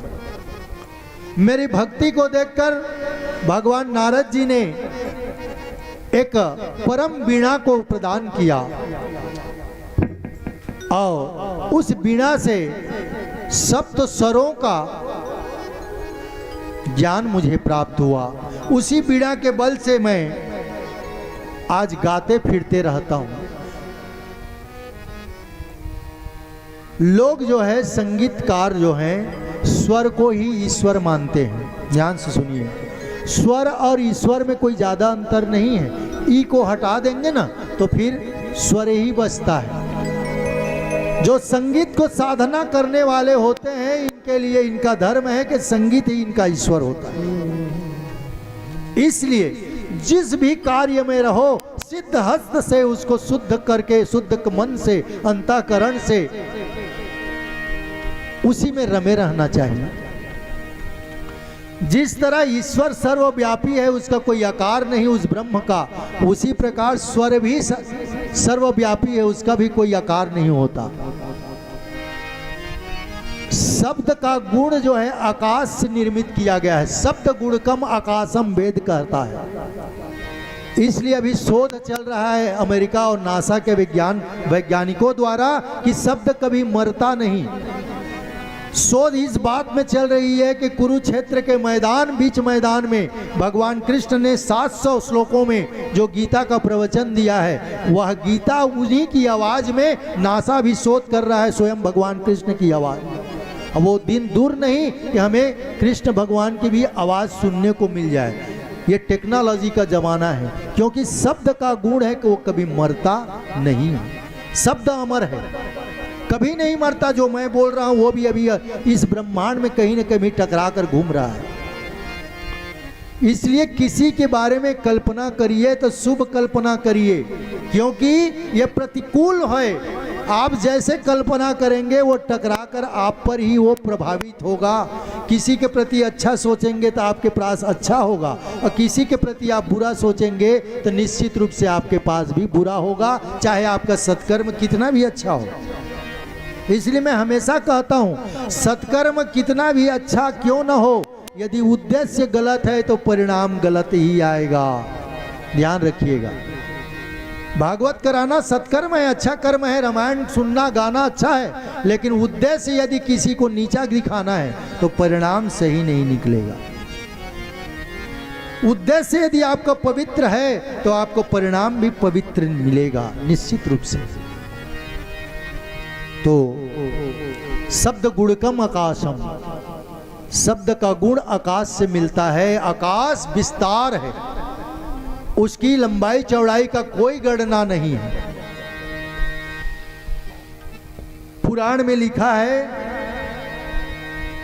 कि ब्रह्मांड कितने हैं। पुराण बताता है 3.5 करोड़ ब्रह्मांड है, जिसमें अलग अलग आकाश गंगा है। अभी विज्ञान कोई निश्चित संख्या नहीं बता पाया है, लेकिन खोज एक बारे में वो लोग भी एक मत हैं कि यही ब्रह्मांड नहीं जो दिख रहा है, अनेकों ब्रह्मांड हैं। तो इस तरह से शब्द भी व्यापक है और ईश्वर भी व्यापक है। शब्द की भी कोई आकृति नहीं होती, उसी प्रकार निराकार यदि ब्रह्म को स्वीकार करने वाले हैं उसकी भी ब्रह्म की कोई आकृति नहीं होती। इसीलिए तो आप बोलते हो ना, मूकम करोति वाचालम पंगुम लंघ्यते गिरिम यत् कृपातम हम वंदे। वो मूक को भी वाचाल कर सकता है, उसकी कोई आकृति नहीं। बिनु पद चले सुने बिनु काना, अकर बिन करम करे विधिनाना। बिनु पद चले सुने बिनु काना, कर बिनु करम करे विधिनाना। कर बिनु करम करे विधिनाना। ये ब्रह्म है जिनका बिनु पद चले सुनई बिनु काना, कर बिन कर्म करे विधिनाना। आनंद रहित सकल रस भोगी, मुखे नहीं है लेकिन सब रस को वही भोगन करता है। बताओ कितने, ये ब्रह्म है। जैसे भगवान की कोई आकृति नहीं होती, शब्द भी कहता है मेरी कोई आकृति है नहीं। बताओ, शब्द का कोई आकृति नहीं है, व्याप्त है। एक आवाज है माइक का समस्त लोगों के लिए पर्याप्त है, 1000, 2000, 4 लोगों के लिए, 4000 लोगों के लिए बहुत हुई। इसीलिए जो संगीतकार सिद्ध हस्त से संगीत को ही यदि ईश्वर माने, स्वर को ही, तो वो भी अंततो गत्वा ईश्वर को प्राप्त कर सकता है। वीणा से नारद जी ने कहा मैंने स्वर संधान किया और इसी से संगीत की रचना हुई जो कहलाई सारे ग म प ध नी। ये सब तो स्वर निकला है, सारे ग म प ध नी। और विचित्र बात आपकी जानकारी के लिए बताऊं मैं, स को इनकी संगीतकारों की भाषा में बोला जाता है षडज, रे को ऋषभ, ऋषभ ही ना, हाँ, ग को गांधार, आप लोग भी नोट करिएगा, सा षडज, रे ऋषभ, गा गंधार, म मध्यम, अब म प है पंचम, और प के बाद बोलिए सारे ग म प ध, ध धैवत, और नी जो निषाद। ये सब स्वर है। और एक और विचित्र है इसमें, ये सारी की सारी ध्वनियां जो हैं जंतु पक्षी पशु पक्षी इन्हीं से ली गई है। इस सब का स्वर जो है पशु पक्षियों से लिया गया है, ये ध्यान रखने वाली बात है। स जो सड़ज है उसका जो है मोर से लिया गया है, मोर की आवाज से। तो ऐसे सारों प्रकार की आवाज निकाली गई है। पंचम स्वर में जब कोयल बोलते हैं, कोयल की आवाज ही पंचम है। दादुर की आवाज है, मेढक की आवाज है। इसमें हाथी की आवाज जो चिंघाड़ता है वही सारे ग म प ध नी है। जो निषाद स्वर है वो हाथी से लिया गया है। मोर से, मेढक से, क्रौंच पक्षी से, ये सारे पशु पक्षियों से मिलकर ये सप्त स्वर बना है, इसका निर्माण हुआ है। ऐसे नारद जी ने बताया। और आज इस वीणा के दानन मैं तुम्हारे साथ नारद रूप में हूं, तो तुम भी सदग्रंथ लिखोगे मेरे गोविंद का, तो क्या तुम्हें भगवान और तुम्हारा मन प्रसन्न नहीं होगा। इतनी उपदेश देकर नारद जी चले गए। और यहाँ उसी माड़ा के गुफा में सरस्वती नदी के किनारे कल कल कल कल करते हुए लेखनी उठाई है, लेकिन लिखेगा कौन यदि बोलने वाला व्यास जी हैं। तो गणेश जी का ध्यान किया और गणेश जी आकर के फिर लिखने लगे। गणेश जी ने शर्त रखा कि मेरी लेखनी लिखूंगा, लेकिन मेरी लेखनी जो है बंद नहीं होनी चाहिए। अब ये भी समस्या देखो, शुभ कार्य में कितना कितना विघ्न आता है। व्यास जी ने कहा कि ठीक है। व्यास जी बोलते गए, गणेश जी लिखते गए। व्यास जी को कहीं जाना होता, पानी पीने, भोजन करने, कुछ भी काम के लिए, ऐसा गूढ़ बात बोलते थे। और शर्त व्यास जी ने भी रखी थी कि गणेश जी आप लिखेंगे जरूर, लेकिन अर्थ समझ कर लिखेंगे, ऐसा नहीं कि कॉपी उतार दो। और गूढ़ बात कर देते थे व्यास जी, जिसको समझने में देर लगता था गणेश जी को, तब तक भोजन पानी जो भी करना था व्यास जी आ जाते थे, फिर बैठ जाते थे, हाँ लिखो कहकर। कैसे? एक गूढ़ श्लोक मैं आपको बता रहा हूं। इधरिष्ठस्य वा कन्या, इधरिष्ठरस्य वा कन्या नकुलेन विवाहिता। श्लोक लिखवा रहे हैं व्यास जी गणेश जी को। युधिष्ठिरस्य सा कन्या नकुलेन सह विवाहिता। जो युधिष्ठिर की कन्या है उसकी विवाह नकुल से हुई है। आश्चर्य हो रहा है, युधिष्ठिर भी भाई है, नकुल भी भाई है। और वो लिखवा रहे हैं कि लिखो, लेकिन तब तक नहीं लिखोगे, सोचोगे अर्थ जब तक ना समझोगे। गूढ़ बात है। पूजिता सहदेवन सा कन्या वरदोस्तु मम। गणेश जी का माथा ठनका युधिष्ठिरस्य सा कन्या नकुलेन सह विवाहिता पूजिता सहदेवेन सा कन्या वरदो अस्तु मयि। सहदेव लोग उसकी पूजा करते हैं उस कन्या का, ऐसी कन्या हम प्रणाम करते हैं, हमें वरदान दो। गणेश जी ने कहा भाई कुछ समझ नहीं आ रहा है। कहा तुम समझो मैं चला, और उतने में पानी वानी गर्म रहा होगा, हिमालय पर्वत में नहाया धोया व्यास जी और स्वल्पाहार करके फिर आके बैठ गए।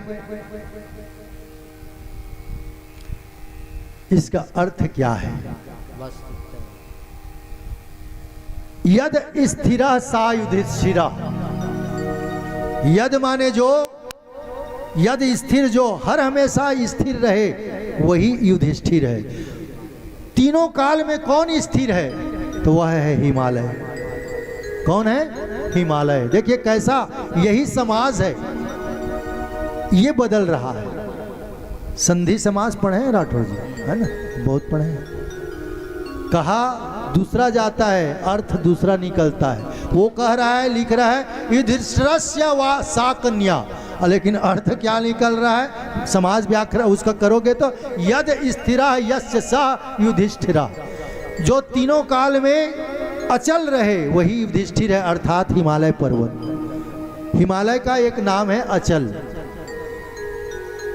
अटल। तो किसकी कन्या? सा कन्या, हिमालय की कन्या। अब देखिए कैसा अर्थ बदल रहा है। नकुलेन सह विवाहिता, नकुल के साथ ब्याही गई है। मतलब नकुल, जिसका कोई कुल ना हो, जिसकी दाई दादा का पता ना हो, जिसकी कोई गोत्र का पता ना हो, उससे उसका विवाह किया गया है। कौन है ऐसा? ये मेरे महादेव हैं, जिनकी न माँ न बाप न कुल न घर। इसलिए हिमालय की वह कन्या जो महादेव से ब्याही गई है, सहदेवेन सह पूजिता। ऐसे उस माता जगदम्बा पराम्बा पार्वती को सहदेवेन, दुनिया का समस्त देव पूजा करते हैं। कौन उस पराम्बा का पूजा नहीं करता? आप हमें वरदान दो माँ, इसलिए हम आपको प्रणाम करते हैं। तब तक 2-3-4 घंटा में गणेश जी का ध्यान आया कि ये अर्थ होगा, तब तक व्यास जी आ गए थे खा पी कर। अब नेक्स्ट अलग श्लोक लिखो। इसी प्रकार श्लोक लिखा गया है और ये भागवत पूरी हुई। अब समस्या आई कि इस भागवत तो लिखा गया, लेकिन इसको कौन इसको प्रचार करे? कवियों में एक बुराई कहो कि अच्छाई कहो, कोई भी कविता बनाता है तो उसको सुनाने के लिए आदमी खोजता है। 2 आदमी दौड़ रहे थे, बहुत तेज दौड़ रहे थे। लोगों ने सोचा जो चौक में बैठे थे, भाई ये लोग दौड़ क्यों रहा है? एक आदमी बहुत भगा है तेज स्पीड में, इसके पीछे ये दौड़ आ रहा है, उसको क्या बात है? दूसरे आदमी को कहा रुको रुको रुको, थोड़ा सा बताओ तो यार कारण क्या है? वो भगा, तुम उसके पीछे में भाग रहे हो।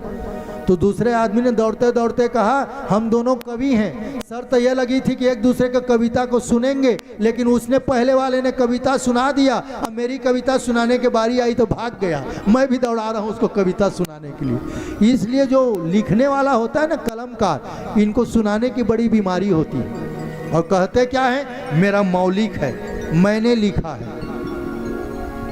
तो लिख तो लिए, लेकिन इसको सुनाए कौन? तो ध्यान आया कि मेरे बेटे से बड़ा कौन है? और बेटा कौन? वही अलक्षलिंग भगवान सुखदेव जी, उन्हीं के पुत्र हैं। बोलो सुखदेव भगवान की जय हो। लेकिन सुखदेव जी माया मोह में फंसना नहीं चाहते थे। वो तप करने के लिए चले गए थे जंगल में। शिष्यों को बोला व्यास जी ने कि जाओ 1-2 इसी में कर रचना को सुनाओ, वो दौड़ कर आ जाएंगे सुनेंगे। तो उसके वैशंपायन वेद व्यास जी के शिष्य हैं, धौम्य, ये सब गए हैं और 2 एक श्लोक को सुनाते हैं जहाँ पर सुखदेव जी बैठते हैं। बरहा पीडम नटवर वपु कर्णयो कर्णिकारम।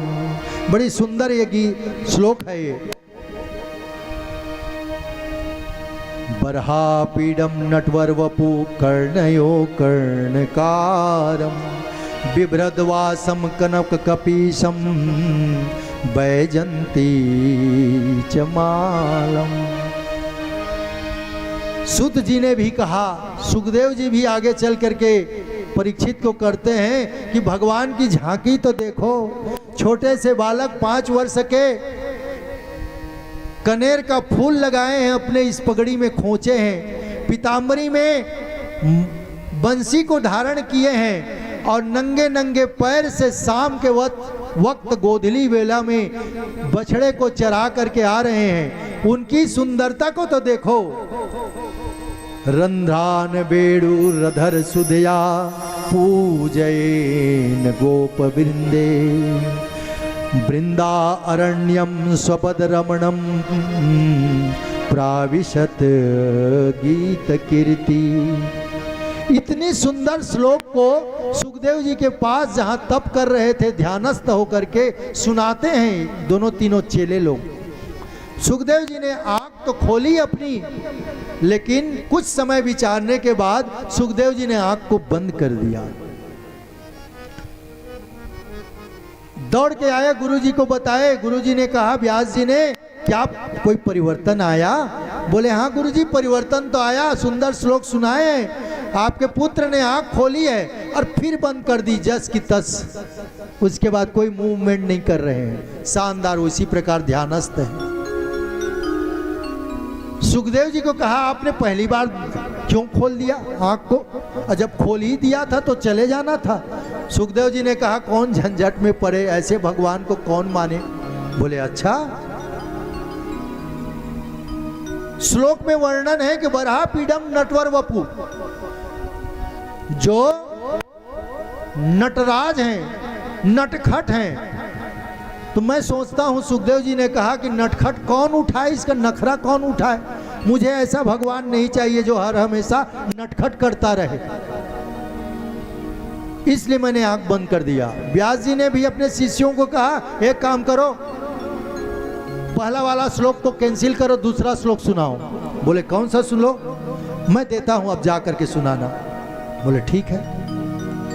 फिर ध्यानस्थ हैं सुखदेव जी और उनके पास आकर के सुनाते हैं, अहो बकियम यस्तम य अहो बकी स्तन कालकूटम जिघ्रास पया यदप्य साध्वी लेभे गति धातृ चितां ततो अन्यम कम वा दयालु शरणम ब्रजे।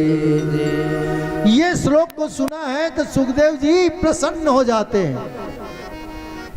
अहो बकी यम स्तन कालकूटम, जिसने बकी कहते हैं किसको? पूतना को। ये बकासुर की बहन है, इसलिए बकासुर बक की बहन बकी।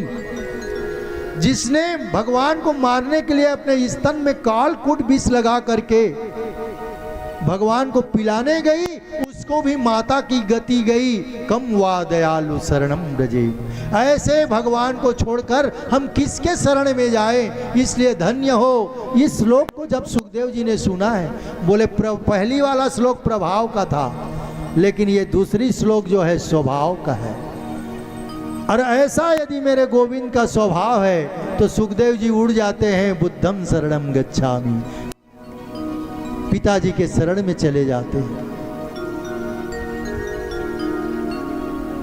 इसीलिए सूरदास जी, तुलसीदास जी लिखते हैं कि माता की गति दी है, धन्य है जादव राई, ऐसे कृपालु कौन जन्माए।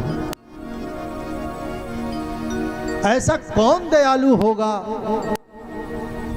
गई मारन पूतना कुछ कालकूट विष लगाए।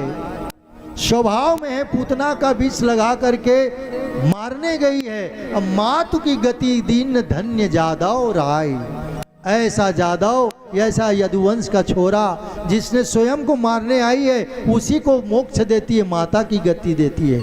मासी मतलब मौसी, जो माँ के समान हो। इसीलिए आश्चर्य हुआ, छठवें दिन की या पांचवें दिन की कथा में सुनेंगे कि पूतना को जब जलाया गया है तो सुगंध निकलती है जो चारों तरफ गोकुल की चारों गलियों में फैल जाती है, क्योंकि मेरे इस मोहन ने मुंह लगाया है उसके स्तन पे। तब सुखदेव जी पहुंचते हैं, अपने पिताजी को प्रणाम किए। व्यास जी ने समस्त प्रकार की इस 18,000 श्लोकों को पिला दिया, श्रवण कराया और कहा बेटा जाओ तुम इसका यश गान करना पूरे पृथ्वी पर। और सुखदेव जी भगवान श्री कृष्ण के इस यश गाथा का हमेशा गान कर रहे हैं। आइए, संध्याकालीन आरती भी हो रही कहीं पर, हम भी एक छोटा सा भजन लेते हैं, फिर संक्षिप्त महाभारत की कथा, बड़ी सुंदर कथा है महाभारत की, और उसके बाद फिर सुखदेव जी का आगमन करेंगे। एक सुंदर सा भजन लेते हैं। प्रेम से बोलो वृंदावन बिहारी लाल की जय।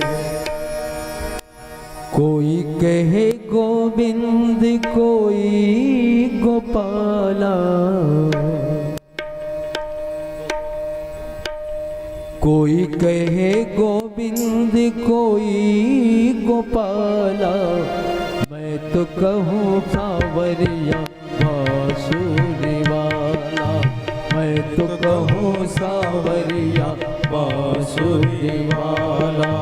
कोई कहे गोविंद कोई गोपाला, कोई कहे गोविंद कोई गोपाला, मैं तो कहूँ सांवरिया वाला, मैं तो कहूँ सांवरिया बांसुरी वाला। गोविंदा गोपाला, गोविंदा गोपाला।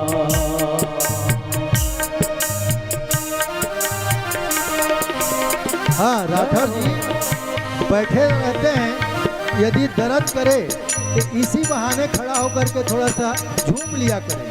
हाँ, ये पूरी छूट है। जय हो।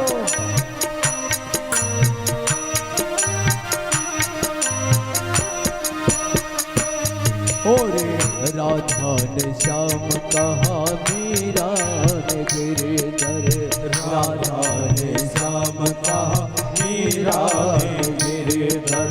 कुंती ने कृष्ण कहा खूब जाने नटेवर, कुंती ने कृष्ण कहा खूब जाने नटेवर। गोपियों ने तुमको बुलाया नंदलाला, गोपियों ने तुमको बुलाया नंदलाला, मैं तो कहूँ सांवरिया मैं तो कहूँ सांवरिया बांसुरी वाला। कोई कहे गोविंद कोई गोपाला, कोई कहे गोविंद कोई गोपाला, मैं तो कहूँ सांवरिया बांसुरी वाला, मैं तो कहूँ सांवरिया बांसुरी वाला। जय हो।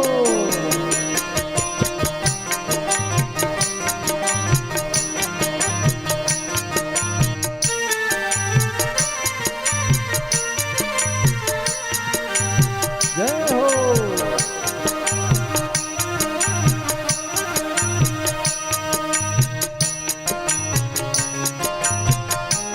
राधे।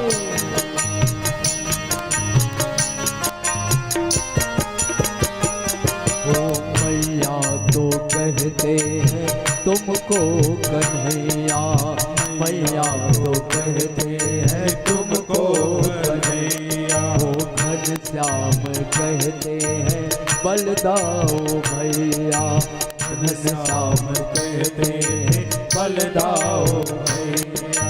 सूरदास के तुम हो आँखों का उजाला, सूरदास के तुम हो आँखों का उजाला, मैं तो कहूँ सांवरिया बांसुरी वाला, मैं तो कहूँ सांवरिया बांसुरी वाला।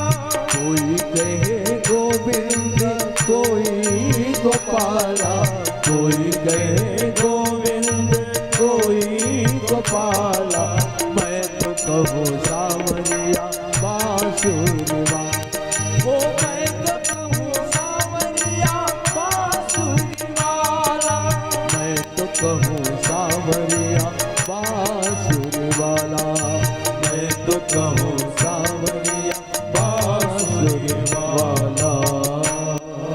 प्रेम से बोल वृंदावन बिहारी लाल की जय हो। मोर मुकुट बंसी वाले की जय हो। इतनी सुंदर सुखदेव जी समस्त 18,000 श्लोकों को लेकर के गान करते हैं भागवत जी का। इतनी कथा बताने पर सूत जी को शौनक आदि ऋषियों ने कहा, प्रभु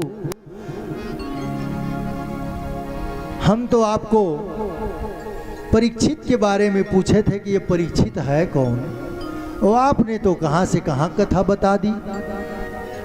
तब याद आया, कहा राजन संतों, अब मैं तुझे परीक्षित जन्म की कथा सुनाता हूं। और सुंदर सा संक्षेप में महाभारत की कथा गाई गई। ये प्रथम स्कंद के 7वें अध्याय में 6वें और 7वें 8वें अध्याय में महाभारत की कथा बताई गई है। घटना है, शौनक आदि ऋषियों को सूत जी ने कहा, अंतिम समय है महाभारत का। दुर्योधन की जंघा टूटी हुई है, सरोवर में वो छुपा हुआ है। अश्वत्थामा जो उसका गुरु जी का बेटा है और मित्र भी है, आधे दिन के लिए सेनापति बना था 18 दिन की लड़ाई में महाभारत की। उसने अपने मित्र को देखकर कहा कि मित्र तुम दुखी मत हो, मां रोदसी। कहा मेरा सब कुछ मर गया तो मैं रोऊंगा कैसे नहीं। कहा नहीं,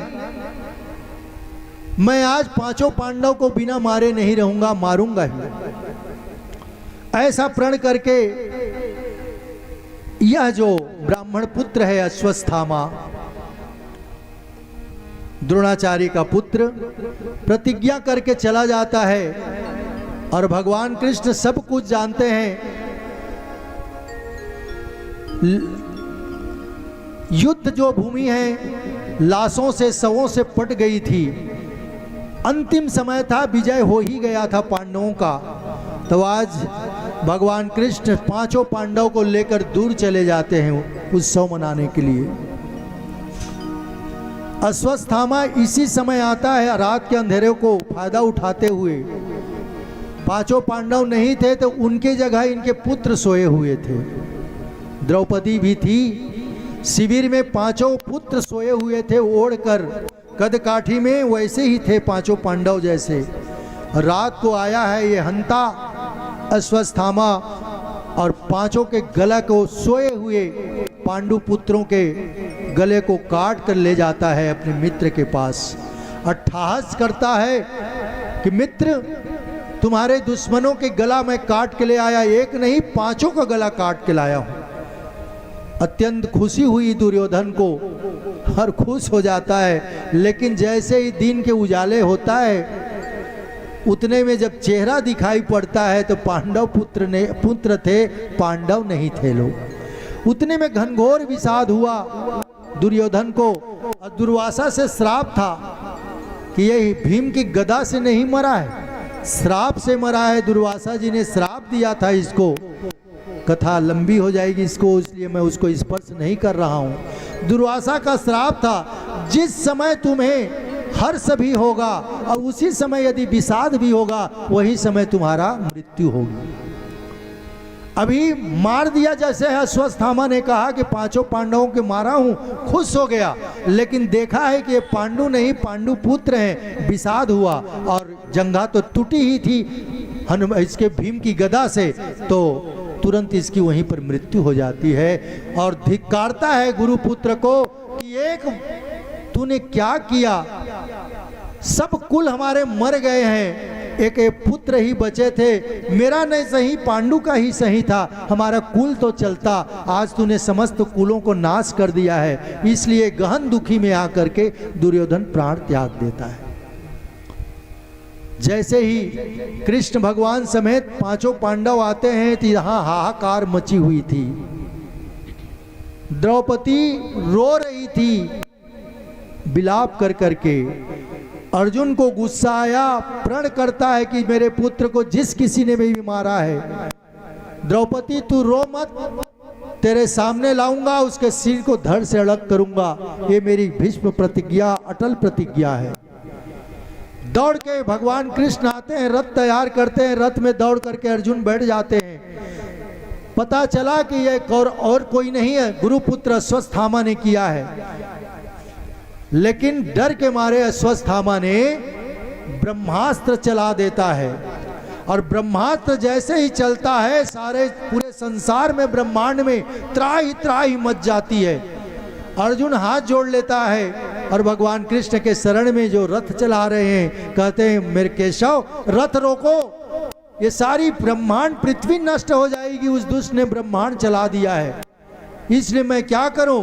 कृष्ण कृष्ण महाबाहो भक्ता नाम भयंकरा, त्वमेको दह्यमाना अपवर्गो वसी संसृते।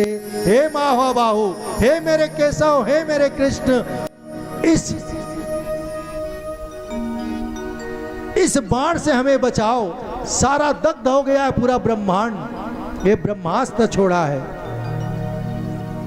भगवान कृष्ण ने कहा कि ये ज्ञान तो मैंने गीता में दिया है, विनम्र हो जाओ, सठे साठ्यम समाचरेत। दुष्टों से विनम्रता ये ठीक नहीं है। किसी ने हमें कहा, वो गलत पढ़ाया कि एक गाल को मारे यदि कोई तो तुम दूसरा गाल दे दो, ये सरासर झूठ बात है। यदि तुम्हारे एक गाल को निरपराध होते हुए मारता है तो उसके दोनों गाल को रगड़ दो, मेरा शास्त्र कहता है। इसीलिए कहा कि सठे साठ्यम समाचरे, जो दुष्ट है उससे दुष्टता पूर्वक पेश आनी चाहिए। कंटका कंटकस्य शोधनी, कांटा कांटे से ही निकाला जाता है। दिन भर तुम्हें कोई गाली देते रहे, तुम उससे माताजी पिताजी भाईजी बोलो, एक बार दुत्कार दो। देश के हमारे प्रधानमंत्री ने वो कहते थे कि हमारे पास पौवा वाला बम है, पाव पाव, किलो किलो, आधा किलो। किसी दिन मेरे देश के प्रधानमंत्री ने कहा कि क्या मेरे पास वो बम रखा है, वो दीपावली में फटाका जलाने के लिए। आज उसकी बोलती बंद हो गई हमारी पड़ोसी देश की। उस देश दिन के बाद वो कभी बम का धमकी हमें नहीं देता। तो पौरुष को भी किसी दिन जागृत करो। इसीलिए ग्रंथ कहता है कि सठे साठ्यम समाचरित, दुष्टों को दुष्टकों की भाषा में बोलनी चाहिए, वो आपकी प्रेम की भाषा नहीं समझता। भगवान ने कहा कि यदि उसने ब्रह्मास्त्र छोड़ा है, तुम्हारे पास भी ब्रह्मास्त्र है, जाने दे, तू भी छोड़ दे। अर्जुन ने कहा आपकी आज्ञा है तो छोड़ देता हूं। इधर से ब्रह्मास्त्र वो तरफ से आया, इस तरफ से ब्रह्मास्त्र छोड़ा गया है, दोनों ब्रह्मास्त्र टकराते हैं, दुनिया में प्रलय काली स्थिति हो जाती है। सब देवता आकर के प्रार्थना करते हैं। अर्जुन से कहा गया कि आप अपने ब्रह्मास्त्र को वापस ले लो, तो कहा अगला वाला लेगा तब ना। अगले वाले ने कहा मुझे चलाना आता है, वापस लेना नहीं आता। बताओ कितनी खतरनाक बात है। इसीलिए अज्ञानी को विद्या दान नहीं करना चाहिए, उग्र स्वभाव को शस्त्रों की ज्ञान नहीं देनी चाहिए। पता नहीं कब कब ये प्रयोग कर दे उस विज्ञा को, और तो ये समष्टि के लिए खतरा बन जाए। ब्रह्मास्त्र ने ब्रह्मास्त्र को टकरा करके फिर एक दूसरे को शांत किया है। पकड़ लिया, अश्वत्थामा के चोटी को पकड़ लेते हैं और बांध करके उसको द्रौपदी के पास पेश कर किया जाता है कि द्रौपदी तेरे पुत्रों का हत्यारा यहाँ बैठा है, तुझे दंड देना है, मृत्यु दंड दे दे। द्रौपदी ने कहा, भागवत जी में लिखा है, मुंचंती मुंचती ब्राह्मण गुरु निर्यता, छोड़ दो इसको, छोड़ दो, मारना नहीं। एक तो पहला ब्राह्मण है, दूसरा हमारा गुरु पुत्र है। भगवान खुश हो जाते हैं कि हाँ तू मेरी बहना है, ऐसा तू ही बोल सकती है। माता द्रौपदी ने कहा मैं माँ हूं। अब बेटा जब मरता है तो माँ ही पहले समझती है बेटे का दुख क्या होता है।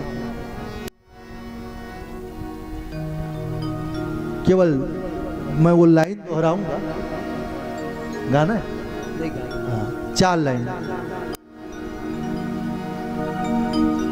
एक बहुत पुरानी मूवी फिल्म की गाना है, उसमें पुत्र और माँ का संबंधों को वर्णन किया है, इसलिए वो 4 लाइन मैं केवल गा रहा हूँ।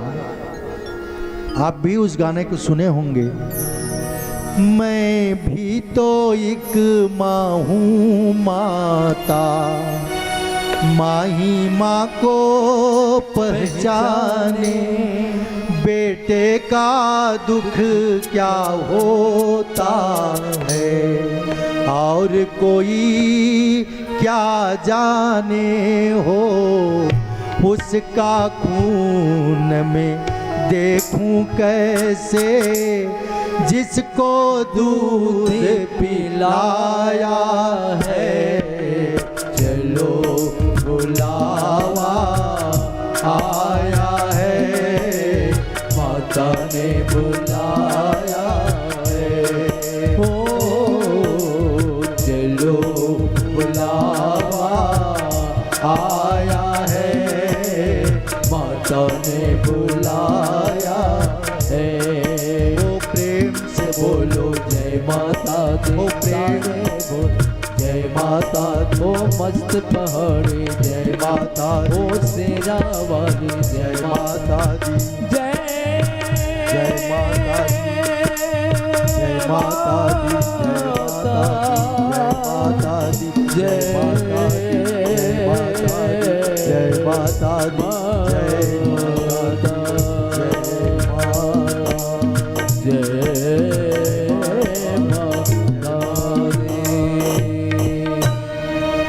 इस तरह माँ ही है जो बेटा का दुख दर्द समझता है। कहा मेरे गुरु पुत्र को छोड़ दीजिए।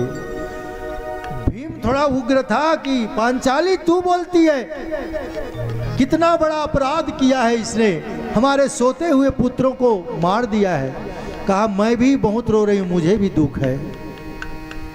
मैं जानती हूं कि मेरी गुरु माता का दशा क्या होगा। एक तो उनके पति देव को आपने मार दिया, हमारे गुरुजी को मार दिया है, उसके दुख से वो बिलख रही है, और उसका एकमात्र सहारा बेटा को भी मार दोगे तो मेरी गुरु माँ कैसे रहेगी। धन्य है ऐसी द्रौपदी माँ को। भगवान कृष्ण खुश होते हैं, कहते हैं कृष्णा तू सच में मेरी बहना है। भीम ने कहा लेकिन हम क्षत्रिय हैं, दंड तो देना पड़ेगा। इसने दंड किया है, इसकी सजा तो देनी पड़ेगी, अपराध किया है तो करें क्या। तो इसको मारे ना, इसकी मणि को निकाल लिया जाए। अश्वत्थामा जन्म से ही उसके मस्तक में एक मणि पड़ा था। अब मेरे भाई बहन मणि क्या है? मणि तो आप समझ लीजिए चमकता हुआ कोई वस्तु है, कीमती मूल्यवान है। लेकिन हमारी और आपकी भाषा में यदि हम कथा श्रवण कर रहे हैं तो मणि इस अर्थ में आप समझिएगा, बिल्कुल आपके समझ में आने वाली बात बता रहा हूं। मणि कोई और नहीं है, मणि मति ही है, विवेक ही मणि है। आदमी का मौत उसी समय हो जाता है जब वो विवेक शून्य हो जाता है। इसीलिए लोगों ने तय किया, पांडवों ने भगवान कृष्ण के इशारे से, कि इसकी मति को तुम निकाल लो। मणि मतलब इसके विवेक को छीन लो। और एक कथा आपको बताऊं,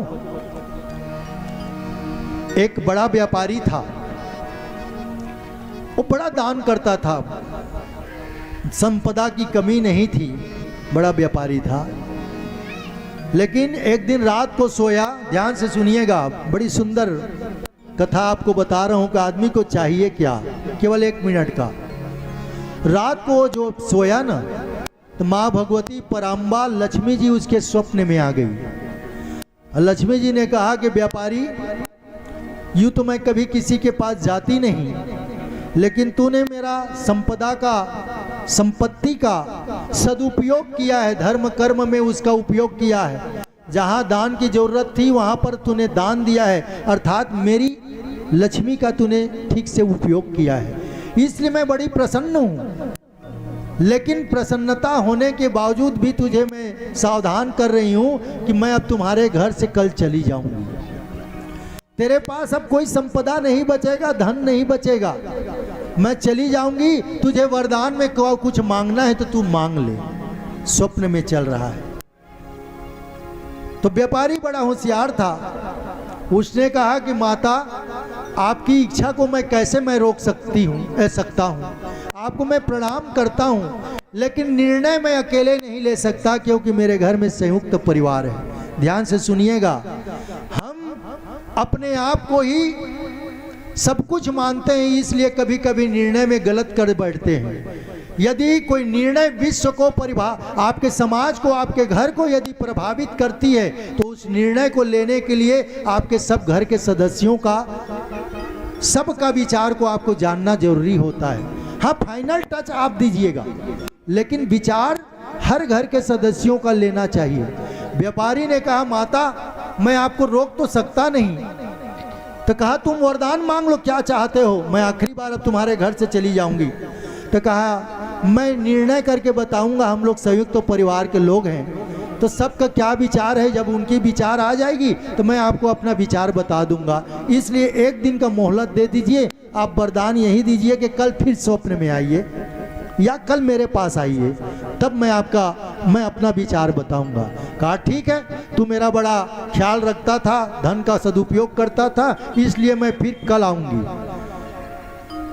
और वह व्यापारी सुबह जग जाता है और घर वालों से सलाह करता है। पत्नी थी, कई उसकी बेटे थे, उसकी बहुएं थी, सबसे सलाह किया। बेटों ने कहा पापा एक काम करो, जब लक्ष्मी जा रही है ना, अरबों रुपया मांग लेते हैं और उसको बैंक बैलेंस में रख देते हैं। पत्नी ने कहा कि नहीं नहीं, ऐसा नहीं, हीरा जवाहरात सोना चांदी मांग करके गड़ा लेते हैं। सबसे बारी बारी पूछा गया, लेकिन धन्य है उसकी नई नवेली बहू आई थी, पढ़ी लिखी थी, सुशील थी, ज्ञानवान थी, विवेकवान थी। चली गई क्या हमारी बहू? हाँ, कथा उसी के लिए सुना रहा हूं मैं। हमने जैसे राठौर जी ने ब्याह करके लाया, वैसी सुशील बहू उसके घर भी आई थी। उससे पूछा गया, राठौर जी ध्यान दीजिएगा, सभी भाई बहनों के लिए बोल रहा हूं, आपके घर में जितने सदस्य हैं सबका विचार जानिए, यही मुखिया का काम है। निर्णय निसंदेह आप लो, लेकिन उसमें उनकी मंतव्य ले लो कि कितना सही है, कौन कौन क्या कह रहा है। कोई बड़ा काम करना हो तो ये तो सबसे बड़ा काम है कि लक्ष्मी जी जाऊंगी बोल रही है।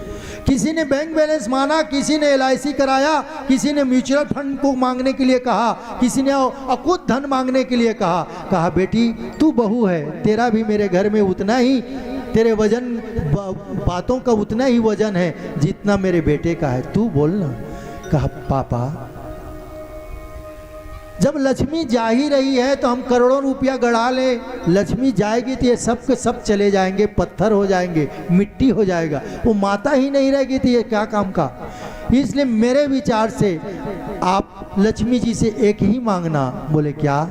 हमारे घर में हमारी मति कभी बिगड़े ना, सुमति रहे, हमारे में एकता बनी रहे, कैसे भी परिस्थिति आ जाए हमारी मति सुमति रहे।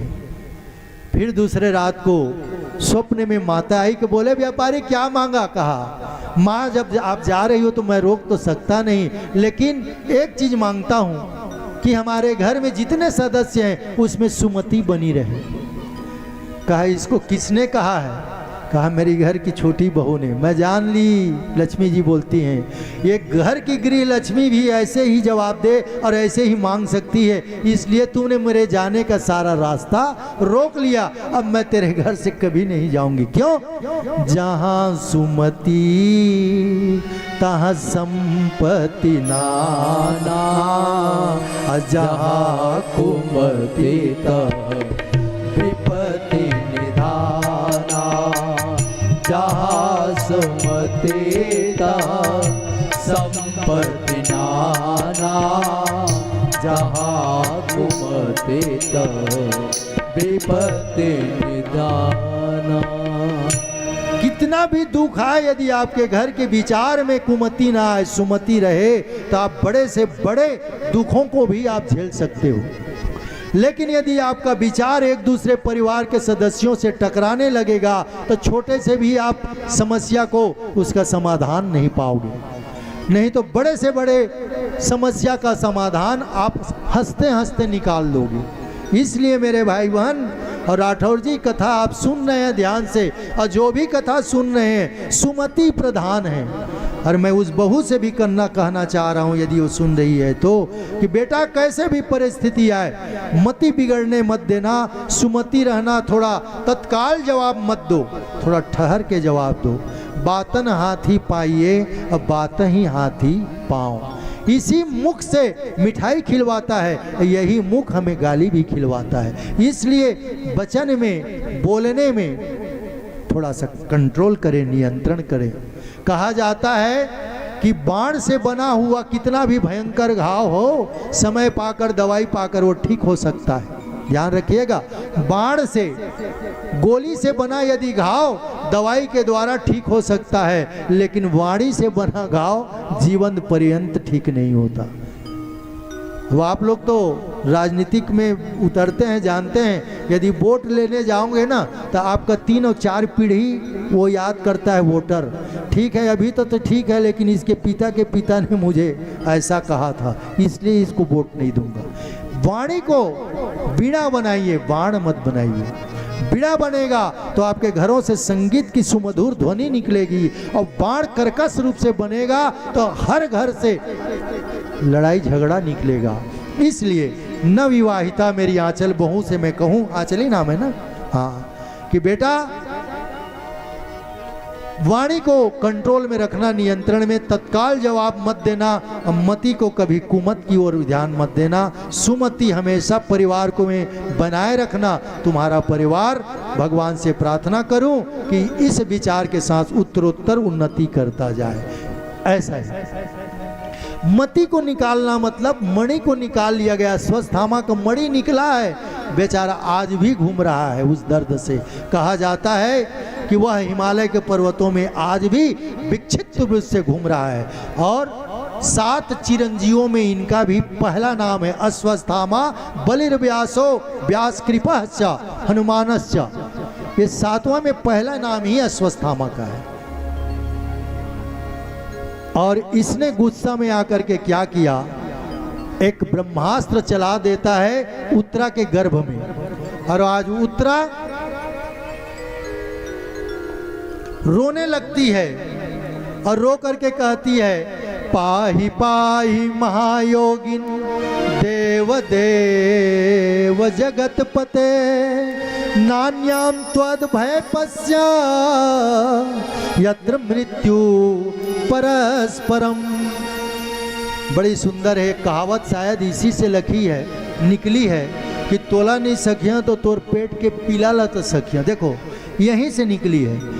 ये दुष्ट अश्वस्थामा अपना खींच निकालने के लिए सोचता है कि पांडव के खानदान में कौन बचा है। तो यह देखता है, गुरुपुत्र है ना, विचारवान ज्योतिषवान भी था, तो इसने देखा अपना गणित लगा करके कि अभिमन्यु की पत्नी उत्तरा गर्भ में है, इसलिए एक ब्रह्मास्त्र निकाल के चलाता है उत्तरा के गर्भ के लिए। भगवान कृष्ण द्वारिका जाने के लिए रथ में चढ़ने वाले थे। माँ द्रौपदी, बहन द्रौपदी, माता कुंती, 5 भाई यहाँ पर खड़े थे। उसी समय दौड़कर रोती है उत्तरा, घर से निकलती है, पाहि पाहि महायोगिन, हे मेरे, उनके मामा ससुर है ना भगवान, तो कैसे उनको नाम ले, इसलिए महायोगिन कहा। अभिमन्यु सुभद्रा का लड़का है तो भगवान कृष्ण के भांजे हैं, इस हिसाब से उत्तरा जो है उसकी भांजा बहू हुई।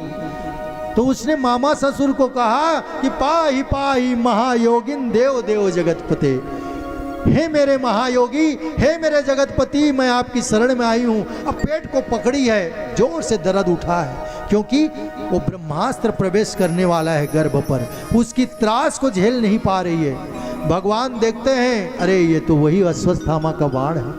भगवान एक रूप को वहीं पर रखते हैं और अंगुष्ठ मात्र रूप बना करके उत्तरा के गर्भ में प्रवेश करते हैं। बोलो भगवान कैसे गर्भ में जा जाते हैं, इसका उत्तर है। और वो परीक्षित जैसे अंगुष्ठ मात्र भगवान का दर्शन किया है गर्भ में, धन्य हो प्रभु, धन्य हो प्रभु। दुनिया का भगवान का दर्शन मूर्तियों में देखता है, मैं ही ऐसा प्रथम व्यक्ति हूँ जो गर्भ में मैं भगवान को देख रहा हूँ। इसलिए परीक्षित भगवान स्वयं भगवान को दर्शन कर चुके हैं और उस ब्रह्मास्त्र को शांत करके भगवान फिर यहाँ पर आकर के खड़े हो जाते हैं।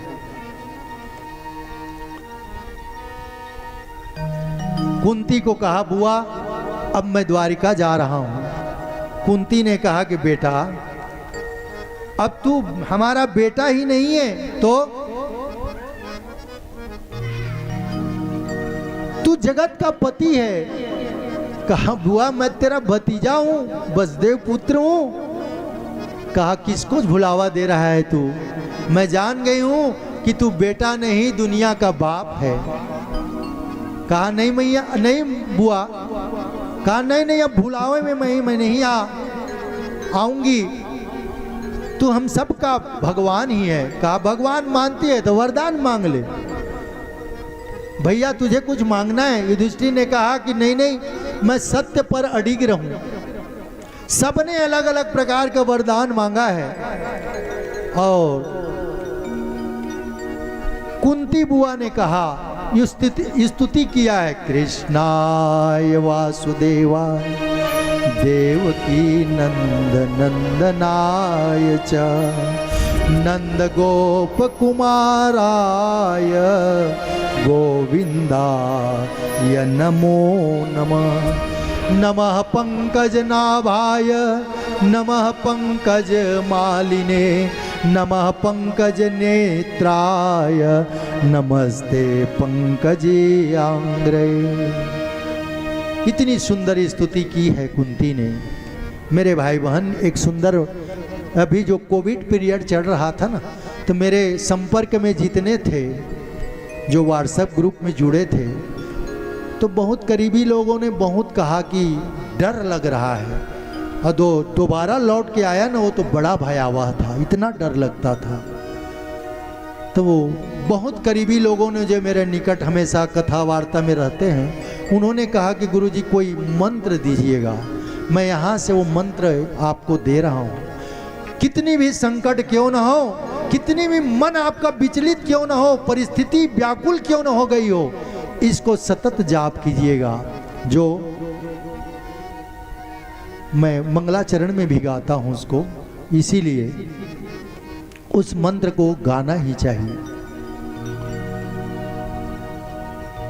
कृष्णाय वासुदेवाय हरये परमात्मने प्रणत क्लेश नाशाय गोविंदाय नमो नमः। बड़ा इसका चमत्कारिक प्रभाव तो देखिए, आस्था लगा करके इसका आप जाप करिएगा।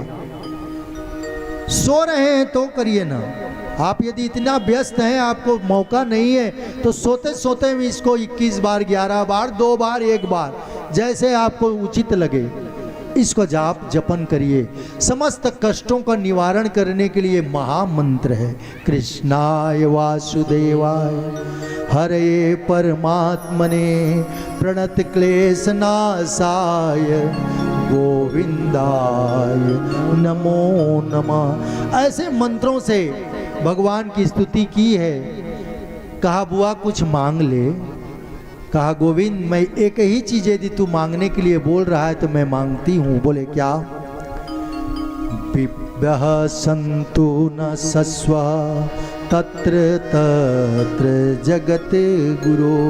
धन्य है वो कुंती माता, वो कहती है विपदा सन्तु न सस्व तत्र तत्र जगत गुरु। मुझे बार बार विपत्ति आए, मुसीबत का मुझ पर पहाड़ टूटे, चौंक गए हैं मेरे कृष्ण। बुआ तेरे को क्या हो गया है? तुझे इतनी क्या दुख कमी थी? तू पैदा हुई तो तुम्हारे पिता ने तुझे नदी से बहा दिया, दूसरे को दे दिया। भोज की बेटी कहलाई हो तुम। जब जवान हुई तो सूर्य के मंत्र के द्वारा तूने कितनी प्रताड़ना झेली है। दुर्वासा जी ने मंत्र दिया, परीक्षा के कारण तूने सूर्य को आह्वान किया और कुंवारी में तूने मां बन गई और उस बेटे को तूने यमुना में बहाया। ये भी कोई कम दुख है? ब्याह जब हुई तो ऐसे रोगी से ब्याह हुई जिसको पांडु पिलिया का विवाह बीमार था वो। तूने कभी गृहस्थ का पति का तुमने प्रेम ही नहीं पाया। जवानी में तुम्हारा पति मर गया और जैसे बेटे जब छोटे थे छोटे छोटे तो ये दुष्ट दुर्योधन तुम्हारे पुत्रों को कितना सताया है। अंतिम में राज्य भी नहीं मिला और कितना दुख मिला है। ये महाभारत युद्ध हुआ है। लेकिन धन्य है कुंती जैसी बुआ, उसने कहा कि बेटा केशव मैं इसीलिए दुख मांग रही हूं। बोले क्यों बुआ? इतनी दुख थी तो तू मेरे पास था, रक्षा करने के लिए हर हमेशा उपस्थित रहता था। आज ये सुख हुआ है, हस्तिनापुर का राजा बना है मेरा बेटा, तो तू द्वारिका को जा रहा है। ऐसे सुख को मैं लेकर के क्या करूं जिससे तेरा और मेरा बिछुड़न हो, इसलिए मुझे दुख ही मिले। हनुमान जी से पूछा गया है कि दुनिया में सबसे बड़ा दुख क्या है? ज्ञानियों का उत्तर अलग होता है और हम जैसे गृहस्थों का उत्तर अलग होता है। ज्ञानी नाम अग्रगण्यम बुद्धिमताम वरिष्ठम जो है वो उत्तर दिया है।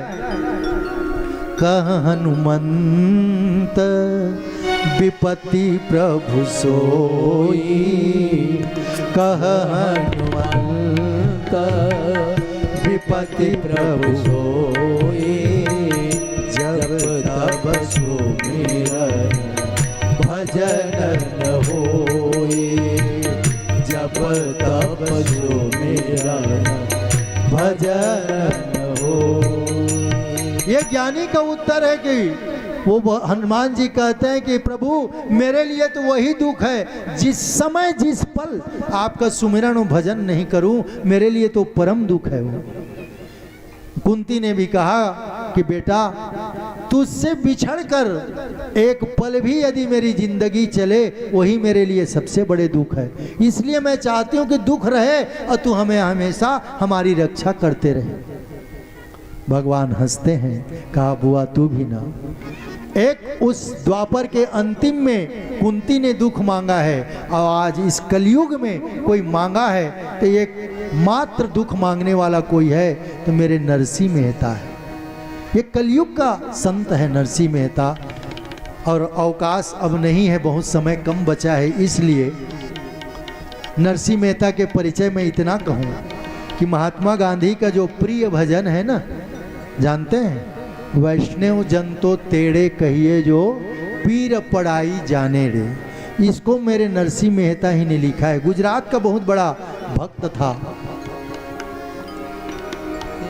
वे भगवान को स्वयं पा करके रास लीला में ले जाते थे। इतना बड़ा भक्त है। ये कलयुग का भी 500 साल पुरानी बातें हैं। एक दिन भगवान को पा करके रास में ले जा रहे थे। भगवान ने कहा क्यों भगत तुम्हें रास नहीं देखनी? कहा मैंने आपको उठा लिया, इससे बड़ी रास क्या है? और वहां पर कहा जाता है कि पुरुषों को प्रवेश नहीं है, तो तू क्या करेगा? कहा आप लोग नाचेंगे, मैं यहीं दूर से देखूंगा, मैं मसाल पकड़ूंगा।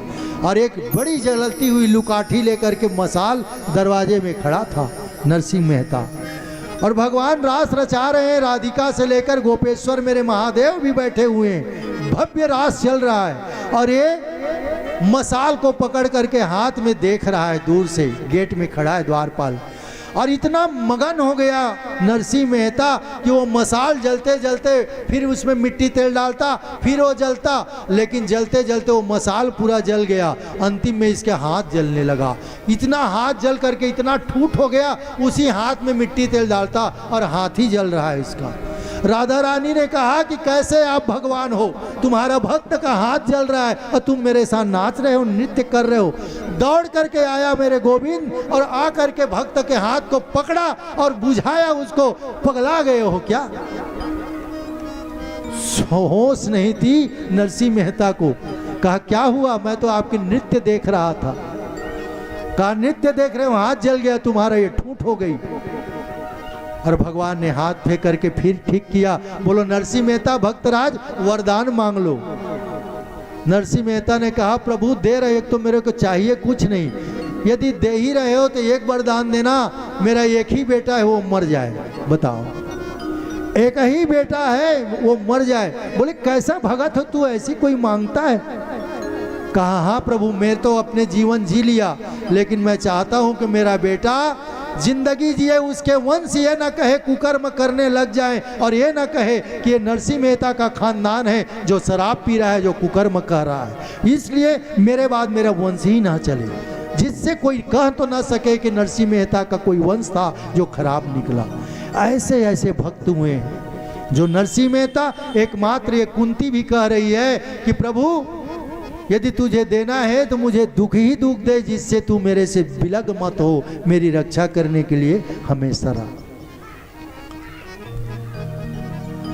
इतना दुख को कम करने के लिए धर्मराज युधिष्ठिर को कुछ दिन रुक गए भगवान कृष्ण, और धर्मराज युधिष्ठिर को लेकर के जाते हैं भीष्म पितामह के पास। भीष्म पितामह एक ऐसा अभागा है, दुनिया के सारे लोग मारे गए, और वही उस युद्ध के मैदान में आज 46 दिनों से पड़ा हुआ है, सरसैया पे सोए हुए, और केवल इतना ही कि मैं मरूं तो मेरे गोविंद मेरे पास हो। हम भक्तों का भी क्या है, संतों की भी क्या इच्छा है कि हम मरे तो कम से कम तेरा नाम तो मेरे मुख में आ जाए, तुम्हारा दर्शन हो जाए। उत्तरायण की प्रतीक्षा करता हुआ भीष्म पितामह कैसे सूर्य उत्तरायण में पहुँचे और मैं अपना प्राण त्यागूं और मेरे सामने मेरे भगवान कृष्ण हो, यही भाव केवल संत करते हैं। इतना तो करना स्वामी जब प्राण तन से निकले, गोविंद नाम लेकर जब प्राण तन से निकले। एक टक अनवरत अश्रु बह रहा है, रक्त तो रहा नहीं, क्योंकि इतनी बाण लगी थी भीष्म पितामह को कि एक बाल को खींचोगे तो जो जगह होता है उसमें भी बाण घुसा था, इतनी बाण लगी थी। लोग प्रश्न करते हैं कि इतना वचन का पक्का रहने वाला भीष्म पितामह को इतना दुर्दांत मौत, ऐसी सजा, ऐसा क्यों हुआ, कारण क्या था? ध्यान रखिए मेरे भाई बहन, कथा आपको संकेत करती है। आप यदि सबल होते हुए भी अन्याय होते देखते हो तो सबसे बड़ा पाप आपको लगता है। भीष्म पितामह चाहते तो उनके एक आदेश पर, एक संकेत पर द्रौपदी को निर्वस्त्र नहीं किया जाता। वो यदि चाहते तो महाभारत के युद्ध ही नहीं होता, लेकिन उन्होंने एक गलत अर्थ लिया कि मैंने जिसका अन्न खाया है उसके साथ दूंगा। सामर्थ्यवान व्यक्ति भी यदि गलत का समर्थन करे तो बुराई कैसे मिटेगी? सामर्थ्यवान व्यक्ति को चाहिए कि प्रबल और दृढ़ता के साथ बुराई पे प्रबल प्रहार करे, वो ये ना देखे कि मैंने अन्न खाया है क्या किया है। इसीलिए इतनी घनघोर कष्ट का सहन भीष्म पितामह को हो रहा है, लेकिन धन्य है उसकी इच्छा मृत्यु, पिताजी ने उसको वरदान दिया था इच्छा मृत्यु का, तो केवल भगवान कृष्ण की प्रतीक्षा कर रहे हैं। श्री वृंदावन का तट हो, यमुना का बंसी बट हो, मेरा सावरा निकट हो, जब प्राण तन से निकले, इतना तो करना स्वामी जब प्राण तन से निकले। गा लेते हैं चलिए। इतना तो करना स्वामी प्रेम से आप जब प्राण तन से निकले, गोविंद नाम लेकर जब प्राण तन से निकले, इतना तो करना स्वामी जब प्राण तन से निकले, गोविंद लेकर हरि बोल। प्राण तन से निकले। श्री गंगा जी का तट हो, यमुना कमल सिमट हो, मेरा सामरा निकट हो, जब प्राण तन से निकले। उस गंगा जी का तट हो, यमुना का बंसी बट हो, मेरा सावरा निकट हो, जब प्राण तन से निकले। उस वक्त जल्दी आना, हे श्याम भूल न जाना, राधे को साथ लाना, जब प्राण तन से निकले। उस वक्त जल्दी आना, हे श्याम भूल न जाना, राधे को साथ लाना, जब प्राण तन से निकले। इतना तो करे ना स्वामी, हरि बोल। प्राण तन से निकले। गोविंद नाम लेकर, जब प्राण तन से निकले। पीतांबरी कसी हो, कभी मन में ये बसी हो, होठों पे कुछ हंसी हो, जब प्राण तन से निकले। इतना तो करना स्वामी, जब प्राण तन से निकले। गोविंद नाम लेकर, जब प्राण तन से निकले। एक भक्त की है अर्जी, खुद गर्ज की है गर्जी, आगे तुम्हारी मर्जी, जब प्राण तन से निकले। इतना तो करना स्वामी, जब प्राण तन से निकले। गोविंद नाम लेकर, जब प्राण तन से निकले। इतना तो करना स्वामी, जब प्राण तन से निकले। गोविंद नाम लेकर, जब प्राण तन से निकले।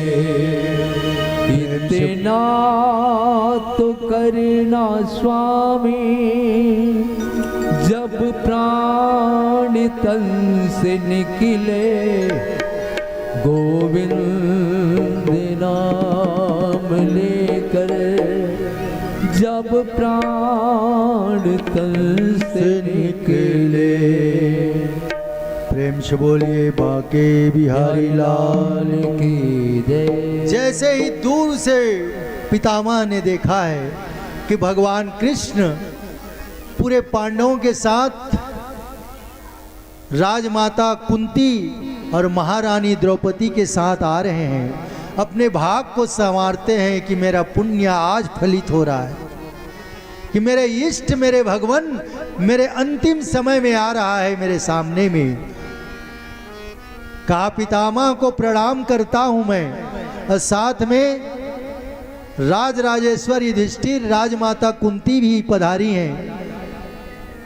कहा केशव तेरा ये वचन जो है नहीं जाता, मैं तो केवल तुम्हारा राह देख रहा हूं, मृत्यु को मैं हर क्षण महसूस कर रहा हूं। एक ही चीज है जो मुझे अभी तक मेरी श्वास को चलाए रखी है कि तेरा कृष्ण दर्शन लालसा, रुद्र हो राजन कृष्ण दर्शन लालसा।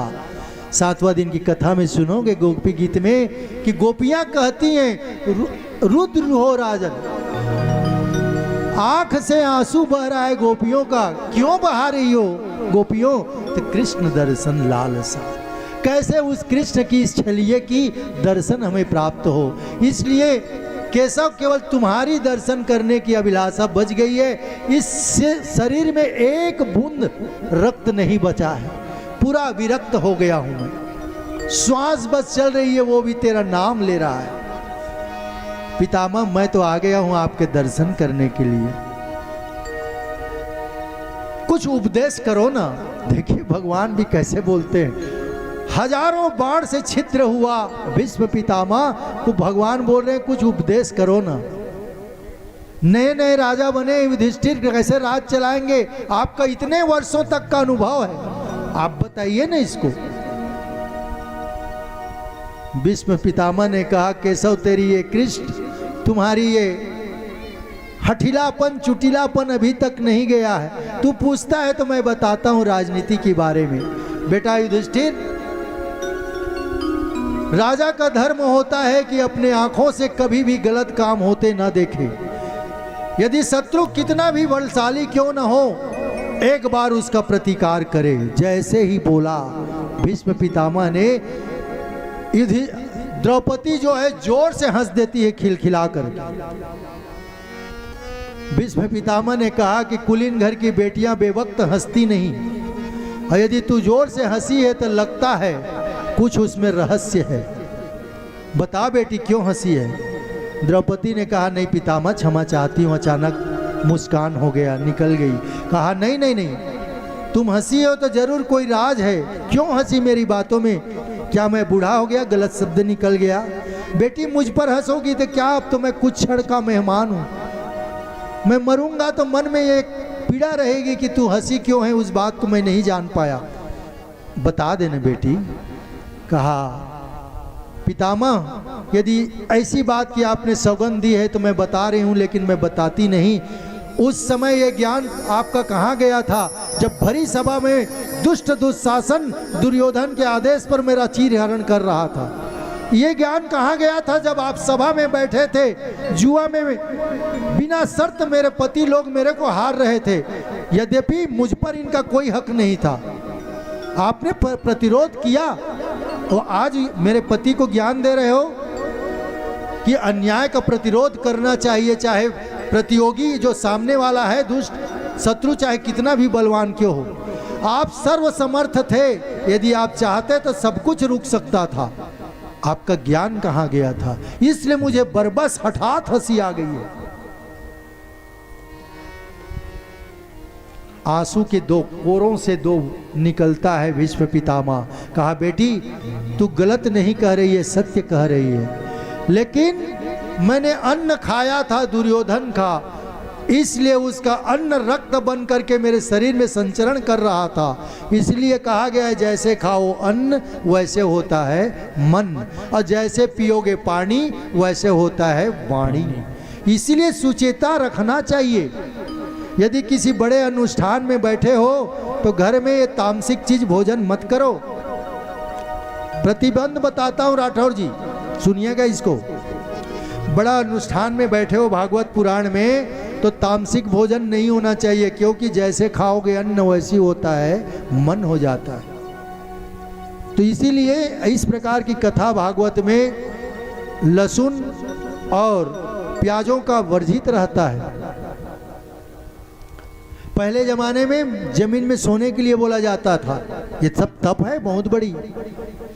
एक बार भोजन करो या तो फलाहार करो, ब्रह्मचर्य का पालन होना ही चाहिए। ये सारा प्रतिबंध है, शुचिता बनाए रखें।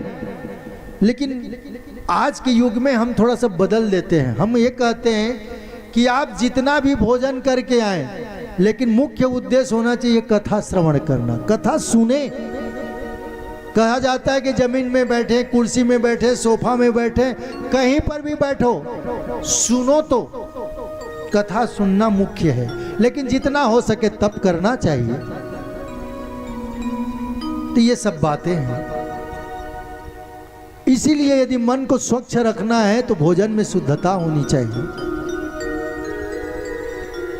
भीष्म पितामह ने कहा कि मेरा भोजन अन्न दुर्योधन का खा रहा था, मन खराब हो गया था, इसलिए तू सच कह रही है बेटी, मैंने विरोध नहीं किया। वो सारा रक्त जो है आज निकल गया है, मैं वैरक्त हो गया हूँ, इसलिए मैं कृष्णागति शरण में हूँ। केशव, देने के लिए तुझे कुछ नहीं है, मेरी एक कुंवारी बुद्धि को ही तुम्हारे साथ में ब्याह करा देता हूँ। विरक्त होने के कारण मेरी मति सुमति हो गई है और इसी मति को मैं तुम्हारे चरणों पर अर्पण कर रहा हूँ। सुंदर सा भीष्म स्तुति करके इस भागवत पुराण में उसको कहा गया है। 2-4 लाइन मैं भी गाता हूँ, सुन लीजिएगा आप लोग। इति मतिरूपम कल्पिता वितृष्णा भगवती शाश्वत पुंगवे स्वसुखमुपगते क्वचिद् विहरतुं प्रकृति मुपेयुषि यत् भव प्रवाह। मेरी एक कुंवारी बुद्धि हे केशव तुझ पर मैं अर्पित कर रहा हूं। भीष्म पितामह कह रहे हैं, ललित गति विलास वल्लुहास प्रणय निरीक्षण कल्पितो रुमाना कृतमनुकृतवत्य उन्मदान्धा प्रकृति मगन किलस्य गोपध्वजा। इतनी सुंदर भीष्म जी स्तुति कर करके भगवान को सम्मुख पा करके उनकी रूपों को ध्यान करके उनकी नामों को गान करके भगवान विष्णु को सामने, कृष्ण को सामने देख करके सारूप्य, सालोक्य, सायुज्य, ये 4 प्रकार की मुक्ति होती है। समस्त मुक्ति को पा करके भीष्म पितामह एक दिव्य ज्योति निकली है, सरसैया में सोए हुए हैं और भगवान के चरणों में समा जाती है। धन्य है, ऐसा मृत्यु को प्राप्त किया है भीष्म पितामह ने। बोलो बाल कृष्ण लाल की जय हो। सूत जी कहते हैं कि हे शौनक आदि ऋषियों, भगवान द्वारिकाधीश द्वारिकापुरी पहुंच जाते हैं, उनका परलोक गमन हो जाता है, भगवान साकेतपुरी चले जाते हैं, सारी सृष्टि द्वारिका समुद्र में समाने को हो जाती है। अर्जुन समस्त रानियों को लेकर के आते हैं, एक भील रास्ते में उसको लूट लेता है। रोते बिलखते अर्जुन युधिष्ठिर के पास पहुंचते हैं। युधिष्ठिर भाई का हाल देख करके पूछते हैं कोई अनहोनी हो गई क्या? भाई ने, अर्जुन ने कहा कि भैया सब कुछ लूट गया, जिसके बल पर हम जीते थे वही अब इस धराधाम पर नहीं रह गया। ये महाभारत की जो कड़ी थी उसको यहीं पर जोड़ा जाता है भागवत जी में। इतना सुनना हुआ कि युधिष्ठिर जी ने तत्क्षण राज्य को सौंप दिया अपने पुत्र नाती के, जो परीक्षित महाराज हैं, और महाराज परीक्षित को राजकाट को सौंप करके स्वयं 5 पांडव, द्रौपदी और कुंती तो वहीं पर त्याग देती है अपने प्राण को, और ये 6 के 6 निकल जाते हैं हिमालय यात्रा को। साथ में शर्त रखा है युधिष्ठिर ने, सब आगे बढ़ना, कोई पीछे मुड़कर नहीं देखेगा, चाहे कितना भी परिस्थिति विपरीत क्यों ना हो। हिमालय पर्वत पर चढ़ रहे हैं, उत्तराखंड पर जा करके पीछे पीछे एक कुत्ता जा रहा था। द्रौपदी गिर जाती है रास्ते में और कहती है कि सहदेव, सहदेव पीछे मुड़कर देखना चाहता है, लेकिन युधिष्ठिर बोलते हैं कि भीम, भीम ने कहा अर्जुन, अर्जुन ने कहा नकुल, नकुल ने कहा सहदेव, किसी को देखना नहीं है। वहीं पर गलित हो गई द्रौपदी चली जाती है। एक दिन मैं टीवी में देख रहा था, जो रहस्य आता है एकदम सत्य है। कहाँ कहाँ पर कौन मरा है उत्तराखंड हिमाचल में सबको बताया गया है, सत्य खोज किया गया है। एकमात्र युधिष्ठिर ही ऐसे हैं कि वही सशरीर स्वर्ग को पहुंचते हैं, साथ में वो कुत्ता को लेकर भी चलते हैं। नया राजा बना है परीक्षित।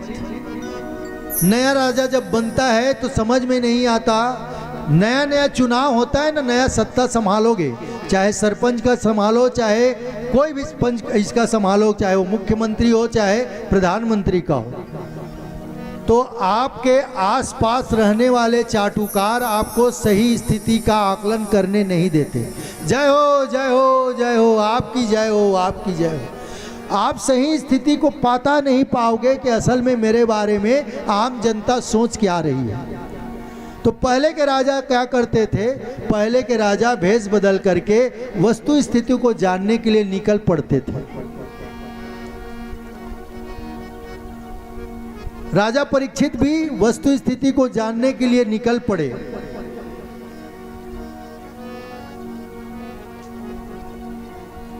लोकतंत्र का कोई भरोसा नहीं है भैया, किस दिन आपको जय जयकार करे और किस दिन आपको गाली दे दे, गिरा दे, नजरों से भी गिरा दे। ये लोकतंत्र है। इसलिए यदि जो कोई भी लोकतंत्र में उतरना चाहता है, वो बड़े, ये काजल की कोठरी है, आप काम करोगे अच्छा, लेकिन बुराई ही झेलना पड़ेगा। मैं किसी पक्ष लेने वाला व्यक्ति नहीं हूं, पक्षपात पक्ष लेने वाला नहीं हूं, लेकिन लोगों ने बताया एक व्यक्ति के बारे में, व्यक्ति और कोई नहीं, मेरे यजमान ही है। वो काम बहुत अच्छा किया है कि उसके कार्य ने बेजा कब्जा को समाप्त किया, लेकिन यही बेजा कब्जा हटाना आपके लिए घातक सिद्ध हुआ।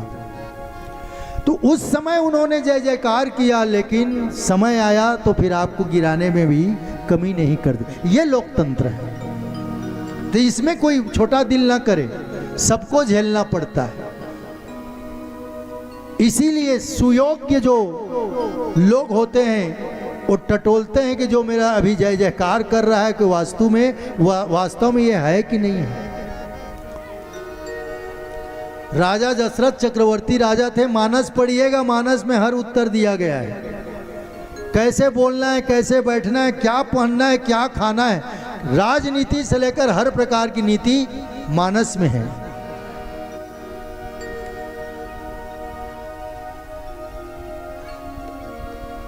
कितना समय आपको चढ़ा दे, कितना समय आपको गिरा दे।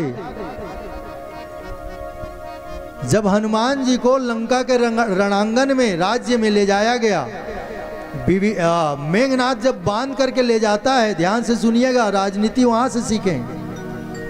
तो मेघनाथ जब बांध करके ले जाता है, हाथ पैर बंधा हुआ है हनुमान जी का, तो लोग सुने कि हनुमान जी को बांधा गया है, तो लोग घर से निकल के आते हैं।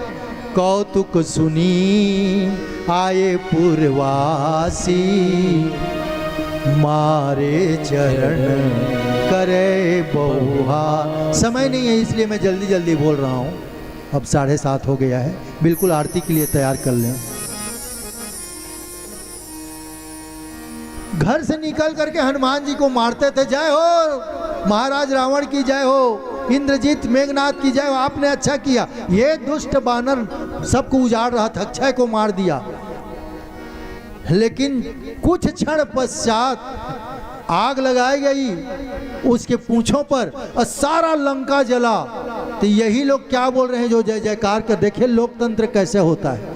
यही लोग क्या कर रहे हैं, हम जो कहा कपि नहीं होई, अब बानर रूप धरे सुर को। अरे रावण के अक्ल में कीड़ा पड़ गया था। हम तो पहले से ही जानते थे कि ये कोई बानर नहीं है, ये तो देवता है, और इसको जानबूझकर बांध दिया, पाए फल को सारा लंका को जला दिया। जो जय जयकार कर रहा था बताओ, उसी क्षण गाली देने लग गया। यही लोकतंत्र है, इस पर कभी विश्वास मत करो। कब आपका जय जयकार करे और कब आपको नीचे गिरा दे, इसका कोई ठिकाना नहीं है। इसलिए थोड़ा संभल कर रहना चाहिए। भागवत कह रहे हैं ना, तो ये मृत्यु लोक है, यहाँ पर भी होता है। हमको बहुत लोग फेसबुक में लिखते हैं, उसकी जलन, उसकी भड़ास कमज़ोर नहीं होती ना, अब मुझे तो कोई कह नहीं पाते, तो बोलते हैं अरे मास्टर 14-15 एकड़ ज़मीन। हाँ, फेसबुक में देखा हूँ, व्हाट्सएप में देखा हूँ मैं लिखते हुए और कईयों को कहते हुए। और फिर भागवत कथा तो कम से कम तो लाख रुपया तो इसने पात, तो ये कर ही का। अरे भैया, कथा मैं अपने स्वांता सुख के लिए गाता हूँ, किसी धन के लिए नहीं गाता हूँ। तो कोई भी नेक काम करोगे राठौर जी, आपका विरोधी होंगे। दुनिया को आप सबको संतुष्ट नहीं कर सकते, सत्कर्म में भी आपका विरोधी होगा। हनुमान जी ने माँ सीता की खोज करने गए हैं, तो पहला विरोध किसने किया? पहला विरोध देवताओं ने किया। ये मत समझिए कि आप पुण्य का काम करोगे तो देवता प्रसन्न होंगे, सबसे विरोध तो पहले वही करेंगे। भगवान जैसे उड़ान उड़े हैं माँ सीता के लिए खोज करने के लिए, तो सुरसा नाम अहिन के माता सुरसा ही आई है, तो इसलिए विरोध होता है। चरय वेती, हमें चलते जाना है, चलते जाना है। परीक्षित मना किया गया था कि अनीति के द्वारा कमाए हुए धन से या सोना से मति भ्रष्ट हो जाती है। आज राजा परीक्षित ने जरासंध को जब मारे थे, भीम ने उसी के मुकुट को छीन करके लाए थे, उसी मुकुट को पहन करके राजा परीक्षित भ्रमण करने को गया है। और वो बात हो जाती है, प्यास लगी है, समीक ऋषि तप करने के लिए जंगल में बैठे हैं, पानी मांगते हैं राजा परीक्षित, पानी सुनाई नहीं दिया है समीक को। गुस्सा आ गया कि मैं राजा हूं और ये ढोंग कर रहा है, ये तप नहीं कर रहा है। कलयुग का प्रभाव था, कलयुग ने आश्रय मांगी थी कि मुझे रहने के लिए स्थान दीजिए, तो कलयुग को 4 जगह स्थान दिया था, जुआ में, शराब में और हिंसा में और नारी में। कलयुग ने कहा कि मुझे कोई अच्छे जगह स्थान दीजिए, तो स्वर्ण में दे दिया था स्थान।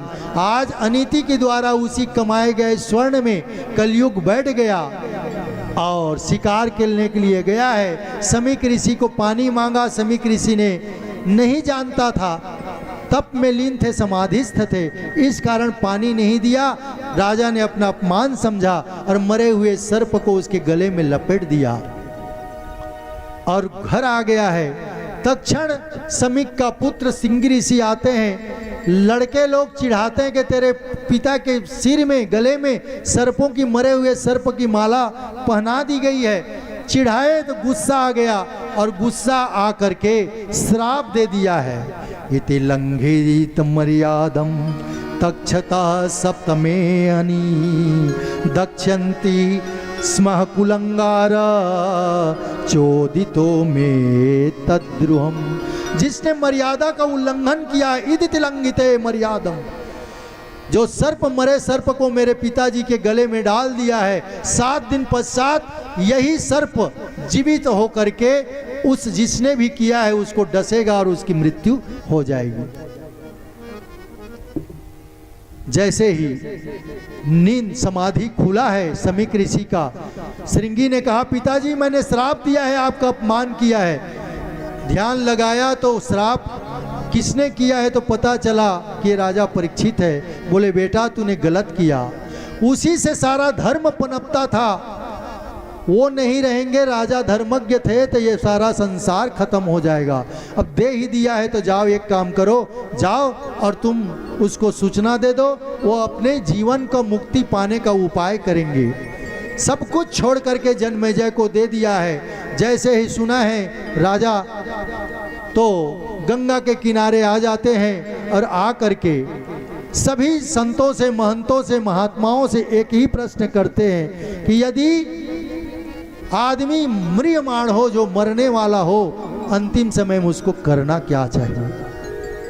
कोई उत्तर नहीं दिए, कोई पंचांग पलट रहे हैं, कोई शास्त्र पलट रहे हैं कि 7 दिन में मरने वाला को ऐसा क्या बताएं, ऐसा क्या सत्कर्म कराएं कि उसको मुक्ति मिल जाए, कोई नहीं बता पाए।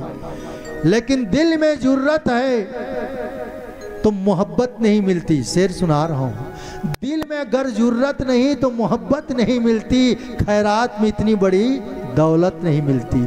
अधिकारी यदि शिष्य है तो गुरु अपने आप कृपा करता है, आ जाता है। दिल में इसकी प्रबल चाह हुई है कि मेरे को हल कौन करेगा, मेरा मोक्ष कौन बताएगा, तो उसी समय सुखदेव का आगमन होता है। सूत जी ने कहा कैसा, तत्र भवत भगवान व्यास पुत्रो, यद्भूति लगाए हुए, भुजा जो है पैरों से, इसके जांग से लंबे लंबे, और इतनी सुंदर चमक है उन पर, और सीधे चले आ रहे हैं। उनको देख करके सारे के सारे संत महात्मागण, जिसमें उनके पिताजी, दादा, परदादा सब थे, सब खड़े हो जाते हैं। बोलो सुखदेव भगवान की जय हो।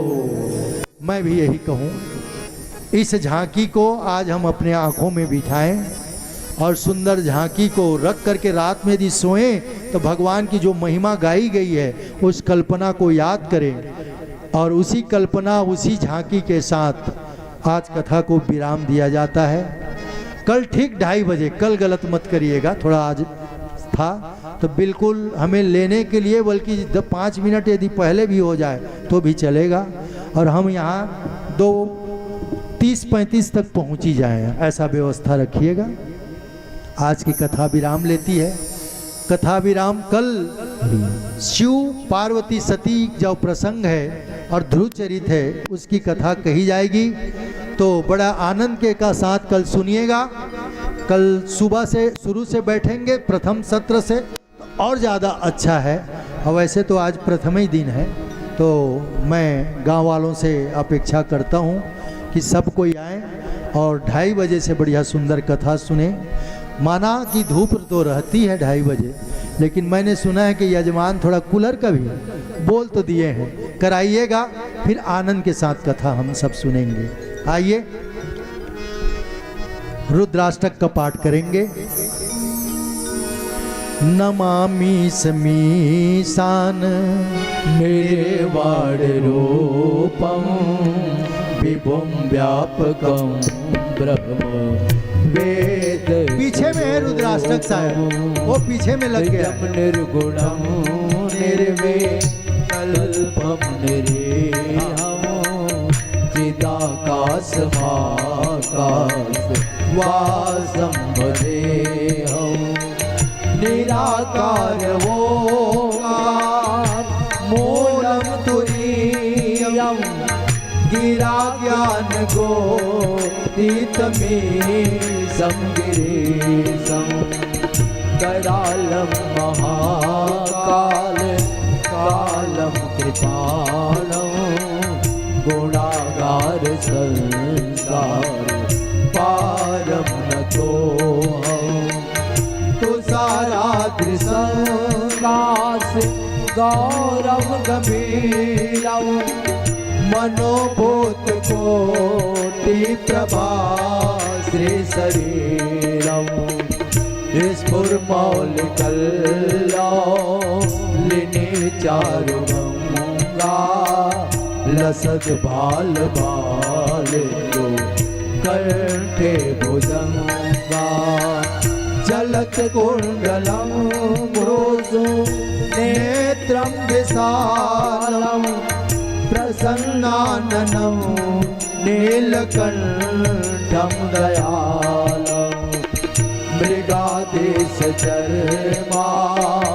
वरं मुण्डमालं प्रियं शङ्करं सर्वनाथं भजामि प्रचण्डं प्रकीर्षं प्रगल्भं परेशां अखंडम अजम भानुकोटि प्रकाशम त्रयशूल निर्मो लनम शूलपाणि भजे हम भवानी पति भावगम्यं कलातीत कल्याण कल्पान्तकारी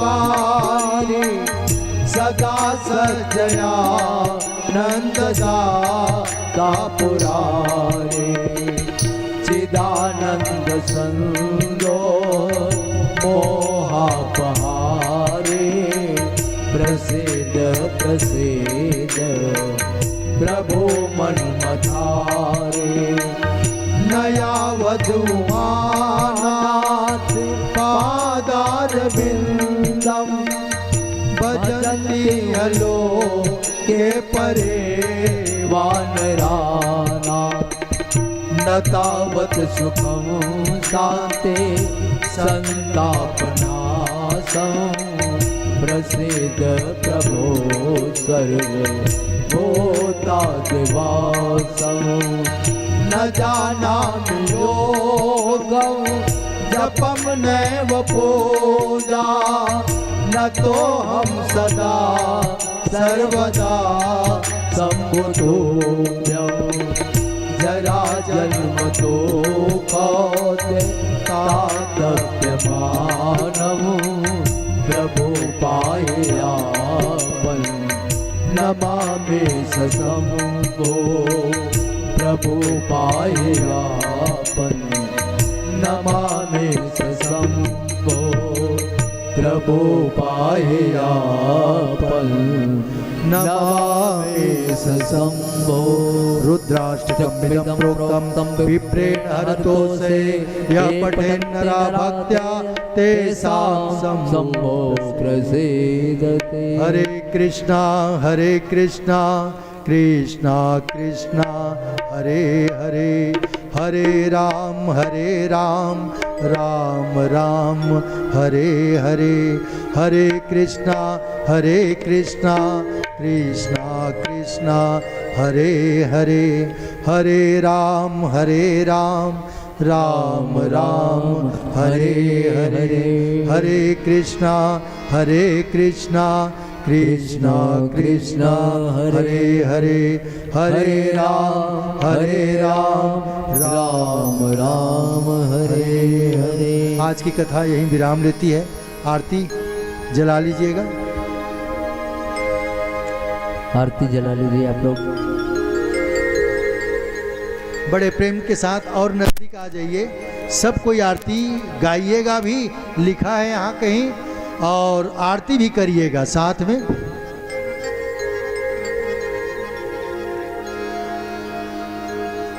आरती श्री ब्रजरेश की नैनन लेहु निहार जिनके दर्शन मात्र सो पाप होई जलछार पाप होई जलछार।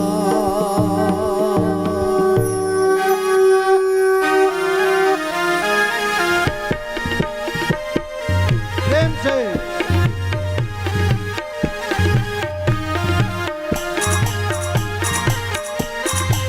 जय हो।